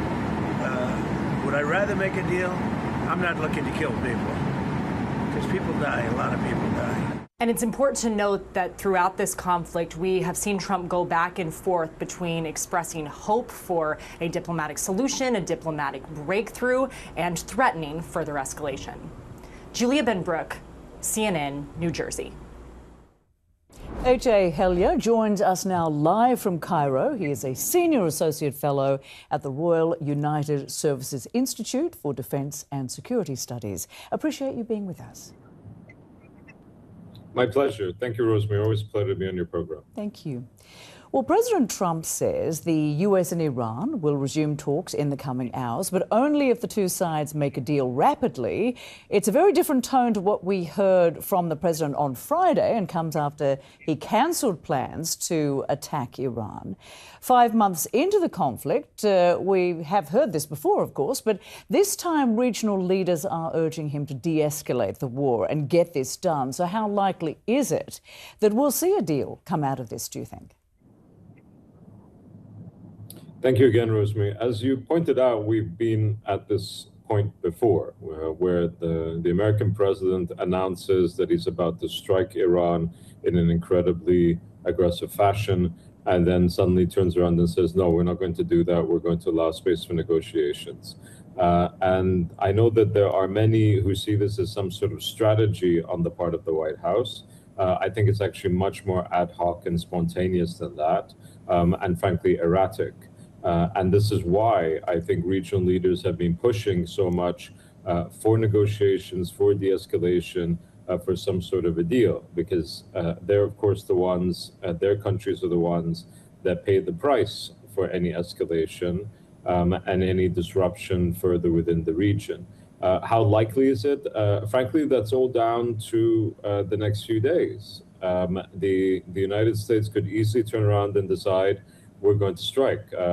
We have that on record multiple times over the past couple of years where the U.S. was involved directly in negotiations themselves with the Iranians and then abruptly called them off and struck, sometimes on their own, sometimes with the Israelis. And of course, you're correct that regional leaders have pushed against this at this particular time. They also made it very clear that they did not want a war at the beginning of this year in February, and they were overridden by the United States that listened to lobbying from the Israelis and also decided on the basis of their own calculations to go forward. So nothing is for certain, but I think that there's a growing realization within the Trump administration that force simply hasn't achieved what they wanted to with regards to the Strait of Hormuz or the nuclear program. And this may be the Trump administration simply coming to the conclusion that they can't do this anymore, and they ought to let the Gulf states take point on this. And President Trump is also claiming that there's a deal on the Strait of Hormuz and another one on what he's now calling the denuclearization of Iran. But Tehran is still insisting it will supervise the strait. So what do you expect that deal will look like? I think talk about quote-unquote denuclearization is frankly for propaganda purposes within the United States, if I'm quite honest. The JCPOA took many months to negotiate with the Obama administration. I find it highly unlikely that the Trump administration is going to get a deal on that anytime soon. And I don't think the Iranians are going to negotiate on that, quite frankly, anytime soon. When it comes to the Strait of Hormuz, there's a Venn diagram here that's extremely bleak because the United States, of course, is very keen to ensure that the Strait of Hormuz returns to the state it was in the status quo prior to the war, i.e. no control from the Iranians or indeed from other Gulf states. Whereas the Iranians are very clear that they see control over the Strait of Hormuz as being their main leverage point to apply on the international community, on the Gulf, to ensure that the Americans don't strike them again. I don't find this legitimate, by the way, but that's not really the point. I think that they do see it in that fashion, and they want to formalize it. The question is going to become more of one about how the Gulf itself can engage with the Iranians on this particular issue. It's very difficult because, of course, the Gulf doesn't want to recognize or formalize Iranian control over what ought to be an open and free waterway. But I don't know how many options they have here. The Omanis have provided different compromise situations, scenarios, dividing the strait into two, talking about voluntary fees as opposed to compulsory ones. And I'm not sure where they'll land in this regard. But it won't be the United States that is pole position in these discussions. H.A. Helia, thank you so much for joining us. We appreciate it. My pleasure. Thank you. Israel has expanded strikes across Gaza for a second straight day. The IDF says it targeted 2 elite Hamas commanders at Deir al-Balah, as well as military operatives in Gaza City and Jabalia. The escalation comes despite President Trump announcing fresh progress toward an Israel-Hamas ceasefire on Thursday. Hamas has said it is committed to disarming, but only after Israel stops its attacks. Palestinians also gathered in Gaza City on Sunday to mourn a man, his pregnant wife, and their 7-year-old son, who were reportedly killed in an Israeli attack on a residential building. Officials estimate more than 1,200 Palestinians have been killed in Israeli strikes since the initial ceasefire plan was outlined in October. We do want to begin with President Donald Trump, who says that the U.S. and Iran will resume negotiations today after he called off a planned attack on Iran over the weekend. Here's what he told reporters aboard Air Force One on Sunday. They said, we'd like to make a deal. Now, I don't know what they say because a lot of times They'll say that to me, and then they'll go out and say, we don't know what he's talking about. Obviously, they don't want to be attacked. And they knew the extent of the attack because they saw it forming. What happens now? Well, now what we're doing is we're talking to them in the form of a negotiation. It begins tomorrow afternoon, and we'll see if it's true. I'd love to do that, save a lot of lives, save a lot of unnecessary power, to be honest with you. And aboard Air Force One, the president also claimed that there's a deal on the Strait of Hormuz and that there will be a deal on the denuclearization of Iran, as he put it. Tehran, for its part, not backing down on its claim to supervise that critical waterway. In fact, state media reporting that Iran's foreign minister held several high-level phone calls with senior Saudi and Pakistani officials on Sunday. Let's go now to Nada Bashir, who joins me live from London. So, Nada, just tell us a little bit more of what we know about these negotiations before they begin. Well, as you mentioned, Paolo, we are still seeing some daylight between the United States, the Trump administration, and Iranian officials, according to the messaging and rhetoric we are hearing at this point. As you heard there from the U.S. president, he seems pretty adamant that we are expecting to see those talks taking place today, another round of negotiations in an attempt to mediate some sort of diplomatic resolution. And that is certainly what Gulf allies of the United States and others in the region have been pushing for. Many of these nations, of course, bearing the brunt of this recent escalation, seeing yet more attacks from the Iranian regime, from missiles to drone attacks, targeting not only civilian areas, but also, of course, U.S. military assets in the Gulf region. There has been a real push by Gulf nations and others in the region, including mediators in Pakistan, to try to bring everyone back to the negotiating table to try to prevent a further escalation. But in terms of what we're hearing from the Iranian regime at this point, it is that staunch, quite clear rejection of this attempt of negotiations, or the fact that they had called for a return to the negotiating table. We've seen reports, according to the semi-official Fars news agency, quoting officials within the Iranian regime saying that the Trump administration has run out of steam, that Iran has not asked for the attack to be called off, has not asked for negotiations to resume. We've heard further warnings as well from the Iranian regime, according to state media broadcasts and publications, stating that any further assault or attack by the United States on Iran will trigger, once again, a significant response from the Iranian regime. And that is, of course, the messaging and the rhetoric that we have been hearing on both sides now for some time now. But again, that effort by mediators, by others in the region to try to step up the pressure is ongoing. We know that Iran's foreign minister, for example, as you mentioned, has been speaking with officials in both Saudi Arabia, his counterpart in Saudi Arabia, as well as senior military officials in Pakistan, marking the second round of talks in just 24 hours on Sunday. So clearly we are seeing some sort of diplomatic movement there on that front. Of course, Iranian officials have also been maintaining communications with officials in Oman as well. And it's understood that those talks and discussions have really been focused on the mechanics of trying to hammer out some sort of agreement on how to control the security of the Strait of Hormuz in any sort of negotiated agreement. But again, both sides have been very clear on what they expect to see in any sort of deal. And up until this point, we have yet to see any agreements. And whether we do see talks today taking place and what form they may take place in remains to be seen. US President Donald Trump again calling off a threatened massive attack on Iran, saying talks are resuming today. Iran, for its part, saying negotiations with the US are not happening now.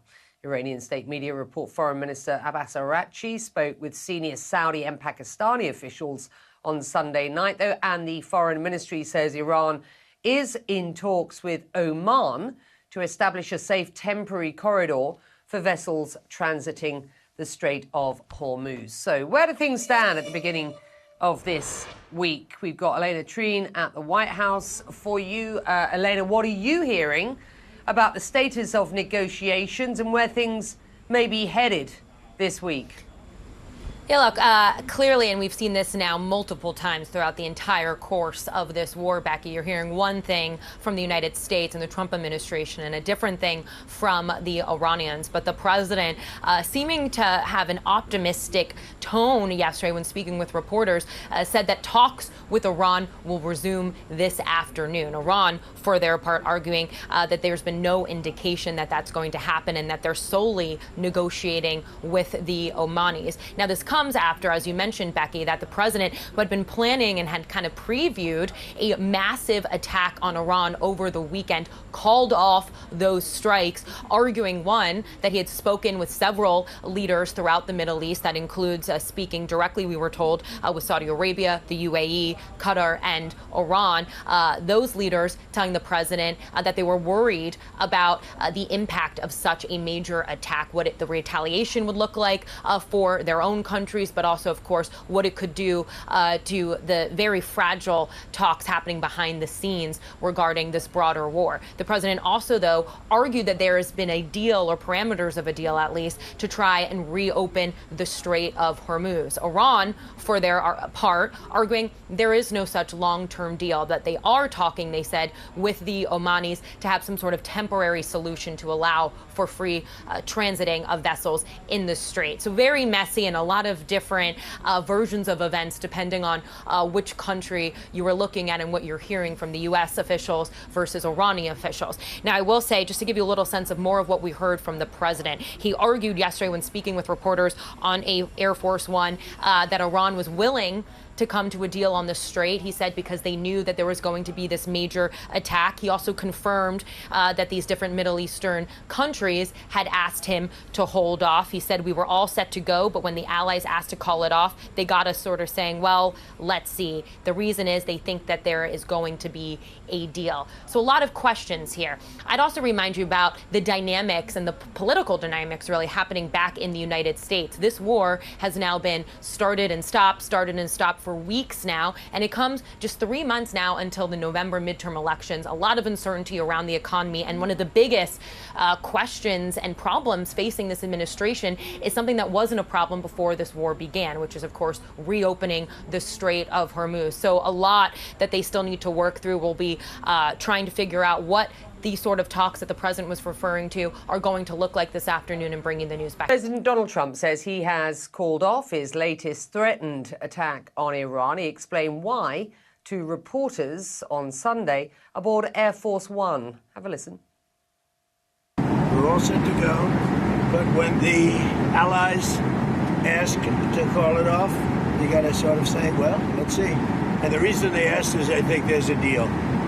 There's a deal on Hormuz, and then there will be a deal on the nuclear, or you might call it the denuclearization of Iran. I call it the denuclearization of Iran. Well, Iran today denying negotiations with the U.S. are happening, but the foreign ministry says talks with Oman are underway to create what it describes as a safe temporary corridor for vessels transiting the Strait of Hormuz. All right, look, let's get some analysis on this and try to work out where we are at. Zachary Cohen with us this hour. We're also joined in Washington by Stephen Collinson. And Stephen, let me start with you. This decision to pause US strikes came, as we understand it, after Gulf intervention, particularly from Saudi Arabia's Crown Prince Mohammed bin Salman. We do keep seeing the same pattern, the escalation followed by diplomacy, or at least talk of diplomacy, then a return, it seems, to confrontation. An official with knowledge of the situation has told me this hour that ongoing talks are directly between the US, Iran and Oman at this point. What do you make of where this conflict is and is headed at this point? Well, President Trump's little excursion, as he called it, is now entering its 6th month. And it seems unclear as it was at the start, what the way out might be. As you say, we've had these repeated oscillations by Trump between massive violence and the threat of massive violence, and then I think overplaying progress or prospects for talks, which seem to indicate that he is the one that's desperate for a deal rather than Iran. this latest development, I think, does point to one possibility, and it's that countries in your region may be the only way out of this if there could be perhaps a temporary deal between Oman and Iran on the Strait. That might open the way for wider talks in the region about how to manage the Strait of Hormuz going forward. There's been a little bit of talk about this in the think tank community in recent weeks. But of course, that would be only tackling the issue that was already solved before the war started, and that is the passage of tankers through the Strait. How we get from there, even if it happened, to talks about Iran's nuclear program seems very difficult to perceive, simply because Iran seems to indicate that it has very little interest in getting to those issues. Donald Trump's latest, and let's call it a U-turn here, certainly his detractors will be calling it a U-turn in this Iran conflict, has added another chapter to a pattern that his critics have called TACO, short for Trump always chickens out. Now, you and I have spoken about this before, but I wonder whether you think that's a fair criticism of the president in this instance. Is this sort of effort to try and find a diplomatic off-ramp not better than the alternative, which is back to war at this point? Yeah, and if Trump had gone ahead with what he said was going to be the most significant action since World War II, I mean, I think we can take that with a pinch of salt. But if it had gone ahead with these massive attacks over the weekend, everyone would now be arguing that the president is pursuing a war with no end in sight, risking lives in the US and Iran, especially among civilians, for no purpose. So, US history is full of examples in which presidents have used military force and escalated wars that seem to be lost just to preserve their own credibility. So that is one point about this. But the problem is every time Trump threatens escalation and then doesn't go ahead, he weakens American power, not just the perception of that power in Iran, but around the world. This way of waging war, which is erratic and volatile and doesn't seem to have any strategy, is what got him into this situation in the first place. Zach, let me bring you in. Stephen touching on it, but I do want to discuss further the fact that in the past hour, an official has told me that the ongoing talks, and they exist, are directly between the US, Iran, and Oman. I'm feeling a sense of deja vu here. Before this conflict broke out, of course, 6 months ago, there were direct talks between the US, Iran, and Oman mediating in order to try and get a kind of comprehensive deal. Now it seems these talks are very specifically about the Strait of Hormuz. And of course, that waterway is, a key focus on this conflict. What do you make of what we're hearing? Yeah, Becky, in a lot of ways, we've gone backwards since the signing of the MOU. We're now, as you mentioned, hyper-focused on the Strait of Hormuz, and that, as Stephen said, was open before Donald Trump and Israel started this war more than 6 months ago. And so what you're seeing now is the urgency, though. I'm also told that for the U.S. side, opening the Strait of Hormuz, trying to find some sort of a diplomatic negotiated agreement that would effectively reopen this waterway by securing a pledge by Iran not to threaten shipping that's trying to transit it is really the central focus here. And that does leave all the other objectives that Donald Trump has stated for starting this war still out there. And really a lot of uncertainty hangs over how and if he may go about trying to achieve them. And we're reporting today, too, that even the U.S. military is crowdsourcing new ideas for how to ramp up the pressure on Iran and taking a hard look at its strategy and the options militarily that it has available to the president in order to achieve some of these goals, and namely push Iran to the negotiating table on Donald Trump's terms. That's something he has effectively failed to do for multiple reasons to this point, and one that obviously the military is now sort of reassessing how they can better serve as a tool into that pursuit as well. But ultimately, too, Becky, we had some reporting recently about how part of the issue here is the question of who is actually in charge, who has the authority on the Iranian side to agree to anything with the U.S. or the Omanis. The IRGC, as predicted in this scenario by the U.S. intelligence community, has taken a very firm grip on power inside of Iran as of now. There's elements and different factions within the IRGC itself that raises concerns among Gulf allies. I know that this conflict could go on for a while because there isn't really one unified voice that speaks with authority for the Iranian regime. So ultimately, we'll have to see how this plays out there. But a lot of people asking themselves a lot of questions, taking a hard look in the mirror about how do we go forward here during a conflict that's gone on for 6 months longer than Donald Trump effectively laid out at the beginning. Yeah, of course, he promised 6 weeks. We're now into the 6th month. I do, while we're talking, and I'm going to bring Stephen back in at this point, let's just bring up that graphic that shows the traffic in both the Strait of Hormuz, the waterways outside of that, and indeed the Bab al-Mandeb. Just look at that. There's a reason why these two waterways are absolutely key here. Just look at the amount of global traffic in those waterways and the importance of those two real chokeholds. The Bab al-Mandeb to the left-hand side of your screen, just there down at the point of Saudi Arabia, and up there in the Strait of Hormuz. What you are seeing on your screen is why the focus is on these waterways. That is partly, to a degree, how the world gets, its stuff, its oil, its supplies, all the stuff that comes out of petrochemicals, and why it is that now we are seeing such a focus on getting these waterways free for navigation. Stephen, you write that, quote, Trump is juggling some of the gravest issues confronted by a modern president, like the war and some of most trivial, including a dispute over Washington's reflecting pool. Are you saying that his presidency is suffering from a genuine failure of strategic focus, or that Trump believes these cultural and symbolic fights are, equally as important as war and the economy at this point? I think both are true. Both of them seem to hold equal importance in Donald Trump's mind and his political priorities.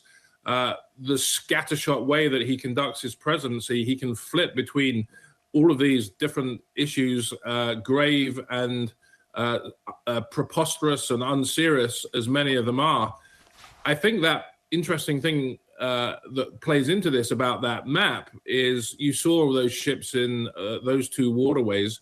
Geography hasn't changed since the start of this conflict. It was pretty obvious to anyone that has only a thin, knowledge of this region that a war could easily block up these two waterways. And that gets to the question of why there was not more focus and more strategic planning by the president before this war started. And I think that is something that is reflective of his presidency as a whole. In a lot of these situations, Trump lashes out, he makes a gut decision. He doesn't necessarily think about the second and third order consequences of what he does.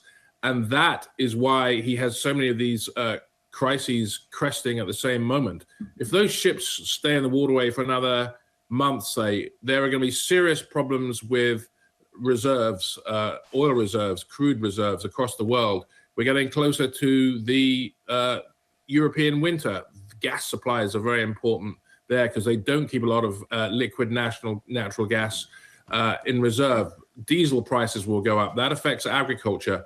All of this is happening as we're less than 3 months before a midterm election. So the political and economic pressure rising on Trump, I think, does partly explain why he might want to get out of this more quickly. The problem is Iran knows that. Iran knows the way the president has managed this war and everything else. And that is, I think, giving it the capacity to be the dominant figure that's controlling escalation in this conflict. Let's go to this. This morning, the war between the U.S. and Iran is opening up a new set of targets like we haven't seen before. AI data centers are increasingly in the crosshairs. Iran has attacked several facilities across the Gulf region already, including an Amazon data center in Bahrain. The U.S. has struck an Iranian data center. These massive facilities power everything from cloud computing to artificial intelligence. Many are tied to major U.S. tech companies like Amazon and Microsoft and Google. These recent attacks are raising concern about the overall security of what's becoming critical infrastructure in the new AI era. CNN's David Goldman is looking into this one and joins us right now. What are you finding? Yeah, these are sitting ducks in this war now. I mean, 5 attacks on AI data centers is a lot of attacks. And in fact, the one that you were talking about in Bahrain, that Amazon data center, that was the second time that that particular data center was attacked. So clearly, this is becoming a new front in the war with Iran.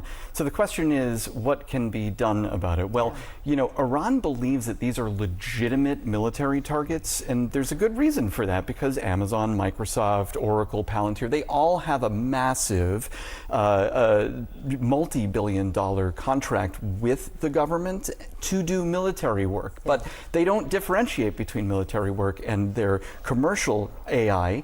And the other thing is that there's a huge investment in that region. They wanted to become a kind of third choice between China and the United States. They have dedicated, these Gulf nations, $2 trillion to AI, and specifically U.S. AI, to the exclusion of China. This is something that I don't think Iran is going to give up all that easily. But what, I mean, it's also the United States, as you said, has attacked an Iranian data center facility. I mean, just like they need to be secured, especially in this new era we're entering. I mean, it's just the fact of the matter. That's right. And these are big warehouses. You can't, prevent drone fire. The only thing that you can do is build redundancy. The question is, who is going to build in this region if this is going to continue? Yeah, that's exactly right. It's good to see you, David. It's a really important and interesting aspect of this war we haven't talked much about. Great to see you. We have exclusive new reporting this morning. Sources tell CNN that an officer in the U.S. Central Command's intelligence branch sent an email last week asking a broad group of military analysts for, quote, new creative and unconventional ways to pressure and punish Iran. A second source says CENTCOM is looking at everything, acknowledging it needs to reevaluate its strategy. So let's go live now to CNN national security reporter Zachary Cohen. Zach, how unusual is this kind of request? Yeah, Pam, it's certainly unusual based on what me and Katie Bo-Lillis are told from our sources to see this sort of crowdsourcing effort being pushed via email. But it is one example, though, of the limited options that we've seen, the military options that are currently available to President Donald Trump as far as using the military to try to force Iran to the negotiating table on his terms. We've seen this conflict over the course of the last 6 months play out in a way that has frustrated the president, because he is systematically attempted to try to force Iran through bombing to agree to his terms. And to date, obviously, it's gone the other direction. Iran is continuing to resist any sort of negotiated agreement with the United States. And again, the core problems that exist now are even beyond what existed before the war. The Strait of Hormuz remains an incredibly urgent problem for President Donald Trump, and that is one of the focal points of this crowdsourcing effort by U.S. Central Command, asking military analysts, military planners for creative and unconventional ways to ramp up the pressure on Iran, hoping to get some sort of a negotiated deal to reopen the Strait of Hormuz. Now, we're also told that the U.S. military has been preparing options to potentially escalate the war. We saw that this email went out to analysts just days before President Donald Trump issued that threat of new strikes against Iran. Obviously, one of the options for escalating we have heard is that potentially targeting energy infrastructure, which would likely carry significant consequences if the U.S. were to take that route. So there is this reluctance to escalate, while also this push by the president to finally find some sort of a way to end the conflict. And we brought this reporting to U.S. Central Command, and they said in a statement to us, U.S. Central Command has a long history of thinking and working in innovative ways. Admiral Cooper, in particular, reaches out to members of our great team, regardless of rank, to achieve the highest levels of operational performance possible. So we'll have to see if this effort does yield any sort of fresh ideas, but obviously the conflict's still a lot of uncertainty hanging over it. All right, Zach Cohen, thanks so much for the latest there. Wolf? All right, Pamela, happening now. President Trump says talks with Iran will begin today. That's what he says. Over the weekend, the president canceled what he called massive new strikes after an appeal from Saudi Arabia's crown prince to hold off on a new offensive. We're all set to go, but when the allies ask to call it off, you got to sort of say, well, let's see. And the reason they asked is I think there's a deal. There's a deal on Hormuz, and then there will be a deal on the nuclear, or you might call it the denuclearization of Iran. I call it the denuclearization of Iran. Iran hasn't publicly said it would be part of any talks today. With us now, Aaron David Miller. He's a former State Department Middle East negotiator, a senior fellow over at the Carnegie Endowment for International Peace. Aaron, thanks very much for joining us. How much leverage or credibility does Trump have with Iran at this point? I think he's really come up short, Wolf, in both departments. I just don't think they're happy endings here. I mean, I'm old enough to remember Vietnam. This is not Vietnam, but I remember what John LBJ said about Vietnam. He said he felt like a hitchhiker in a Texas hailstorm.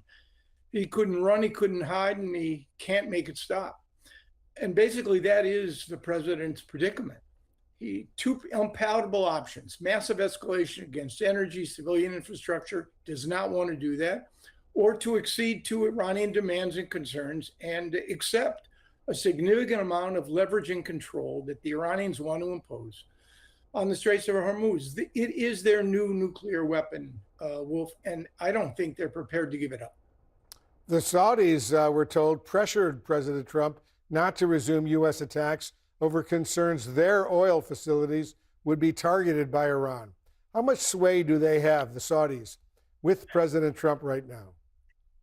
Oh, I think they have an enormous amount. And, you know, geography is destiny, right? Well, from the Middle East, I mean, they're so vulnerable, even though they're exporting, 3 to 4 million barrels of oil a day through their east-west pipeline into the Red Sea. The Houthis are now blocking and imposing serious constraints on the passage of that oil, which is where their Asian markets are. And look, there's also financial concerns on the part of the president. I mean, his son-in-law, his best friend, Steve Witkoff, they all have business ventures there. You know, for the Trump administration, Saudi Arabia is like an ATM machine. So they want to keep the Saudis as happy as they possibly can. Certainly by delaying what Trump had said would be the biggest military assault since World War II. Now the president has decided to delay any such military assault that presumably makes the Saudis happy. Let me turn, Aaron, while I have you, to the sensitive issue of Gaza. An Israeli official tells CNN that Israel won't withdraw from its current lines in the Gaza Strip, the so-called Yellow Line. Why is that so significant? Look, Wolf, let's be clear. The shadow of October 7 hangs heavily and darkly over Israelis. That's factor number one. There will not be any Israeli concessions on Gaza, particularly, and that brings me to factor number two, which is the political future of one Benjamin Netanyahu. In less than 90 days, October 27, he faces the most critical election of his political career. If he loses power, Wolf, it's possible he could be indicted. He's on trial for bribery, fraud, and breach of trust in a Jerusalem district court. Ehud Olmert, you know him well, as do I. One of his predecessors served 17 months for only one of the charges that Netanyahu is accused of.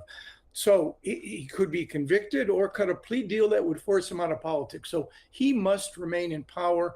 And part of that is keeping control over a right-wing coalition. Hard to imagine any flexibility, Wolf, on Gaza in the next 3 months. So would the hardliners in Israel, Aaron, actually give way not only to this Gaza deal, but also have the Israeli forces get out of Lebanon and not attack Iran again? You know, of the three fronts, I think that Netanyahu probably has the most flexibility in Lebanon. You have a million Israelis in the north who probably are angry at him for launching this war against Iran, which have exposed them to Hezbollah missiles. I don't see the Israelis withdrawing again in the next 3 months. There is this pilot project. You've got 6, potentially 7 rounds of really quite unprecedented negotiations between the Israelis and Lebanese. You have an Israeli Lebanese government that's more risk ready than any in the past. But again, we're talking about transactions here, Wolf, on these three fronts: Gaza, Lebanon, and Iran, not transformations. Very quickly before I let you go, Aaron, have you ever seen U.S.-Israeli relations as strained as they are right now? No. Jimmy Carter to Bush 43, I worked, no. You have a rare coincidence of public pressure, of congressional pressure, particularly from Democrats and increasing number of Republicans, and even executive pressure on Israel. It's unprecedented, Wolf. And for anyone who's concerned about the future of a reciprocal, healthy U.S.-Israeli relationship, it's really as fraught as I've seen it during the course of the last 30 or 40 years. Yeah, good point. Aaron David Miller, thank you very much for joining us. Trump telling reporters on Air Force One last night the U.S. military was, quote, locked and loaded. But he called off strikes on Iran because our allies asked him to, saying Iran was ready to make a deal. He says talks could start today.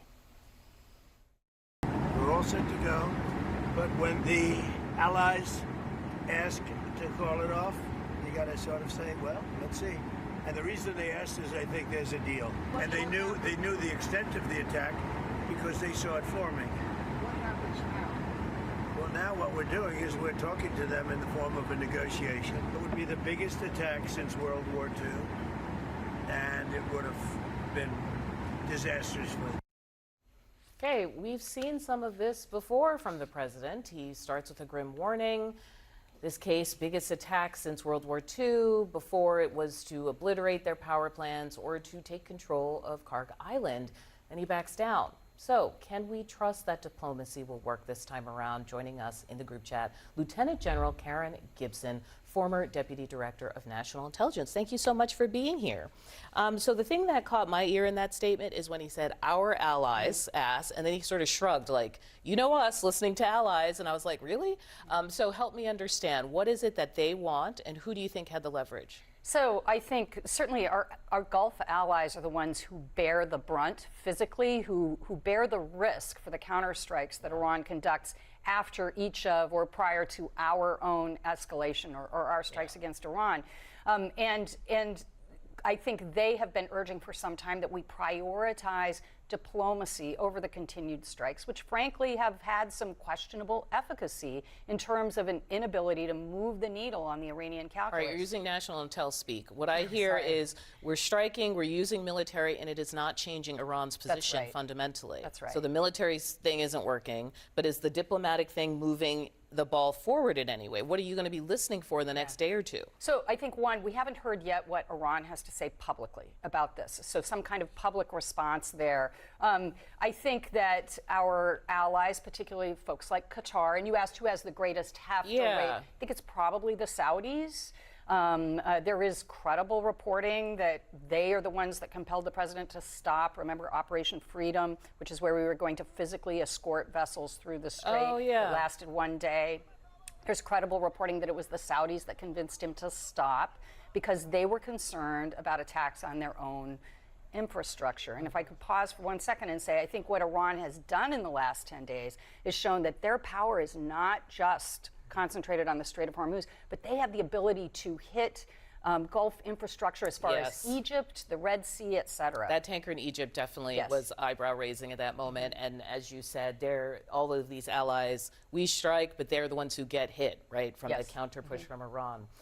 There was some interesting reporting that CNN had over the last day or two that a senior officer in U.S. Central Command emailed, this is real, emailed a broad group of military analysts asking for new ideas in the fight against Iran, writing in an email, quote, "We're looking for new creative and unconventional ways to pressure and punish Iran." I love a good crowdsourcing. However, is this unusual? Help. Well, crowdsourcing in that fashion is a little unusual, but certainly I could see where doing more of the same thing is unlikely to yield the results that we need. And so wouldn't the analysts have told them this stuff before? Like, help me understand how defense is working right now, that they just This to me seems like a constant conversation that should be happening. You shouldn't have to check in a few months down the line and see if anyone's got thoughts. Yeah, well, I mean, this is one email that we have. It doesn't mean that there haven't been similar conversations going on for some time, just because this is an email that has now come to light. I think military analysts should always and are always assessing how well is this working? What are our adversaries' vulnerabilities? Are we actually stressing those? And again, I think there's some question as to whether just continuing to strike in the way we have is going to do anything different in terms of the way the IRGC is looking at this. Their strategy all along has been to survive, avoid capitulation, and make the war so politically and economically untenable for the United States that we back off in some way. They don't have to defeat us militarily. They just have to survive the strikes. And they think time is on their side. They have a very high capacity for absorbing both economic pain and airstrikes. And I think they still think that they can win. Can I ask you one more variable? As always, Israel. The chief of the Board of Peace will arrive in Israel. This is coming days after Trump said that Hamas and all other sort of groups in Gaza have to disarm. And over the weekend, Israel says it targeted a Hamas weapons storage facility in Gaza, left a crater and a hospital. Can you talk about how this back and forth, Hamas, Hezbollah, Israel, is going to affect this push to wrap things up with the war in Iran? Yeah, so I don't think they have to be linked. I think Iran did link them earlier in the summer when they said a condition for us to sign the MOU is that Israel stop attacking Hezbollah in southern Lebanon. You know, Israel sees Hezbollah as an existential threat to them, and I don't think that's an ally that we can compel to back off. Israel. Correct. Really? Back off on Lebanese Hezbollah. But you hear Netanyahu saying sometimes, like, well, look, we're going to understand the timing of President Trump and things like that. I mean, at least publicly. Yeah, but if they feel that their state is threatened, that their nation is threatened by Hezbollah and its weapons, I don't think they will allow Hezbollah to conduct attacks. So will there ever be true Abraham Accords if this is the posture in all directions? Well, there are Abraham Accords with some nations like the Emirates and Bahrain and but I mean others. The new push to have the other Saudis. countries. Yeah, no, I think it would be very politically problematic for the Saudi Arabians to enter the Abraham Accords. You know, they occupy a unique leadership position in both the Arab and Islamic worlds as the custodian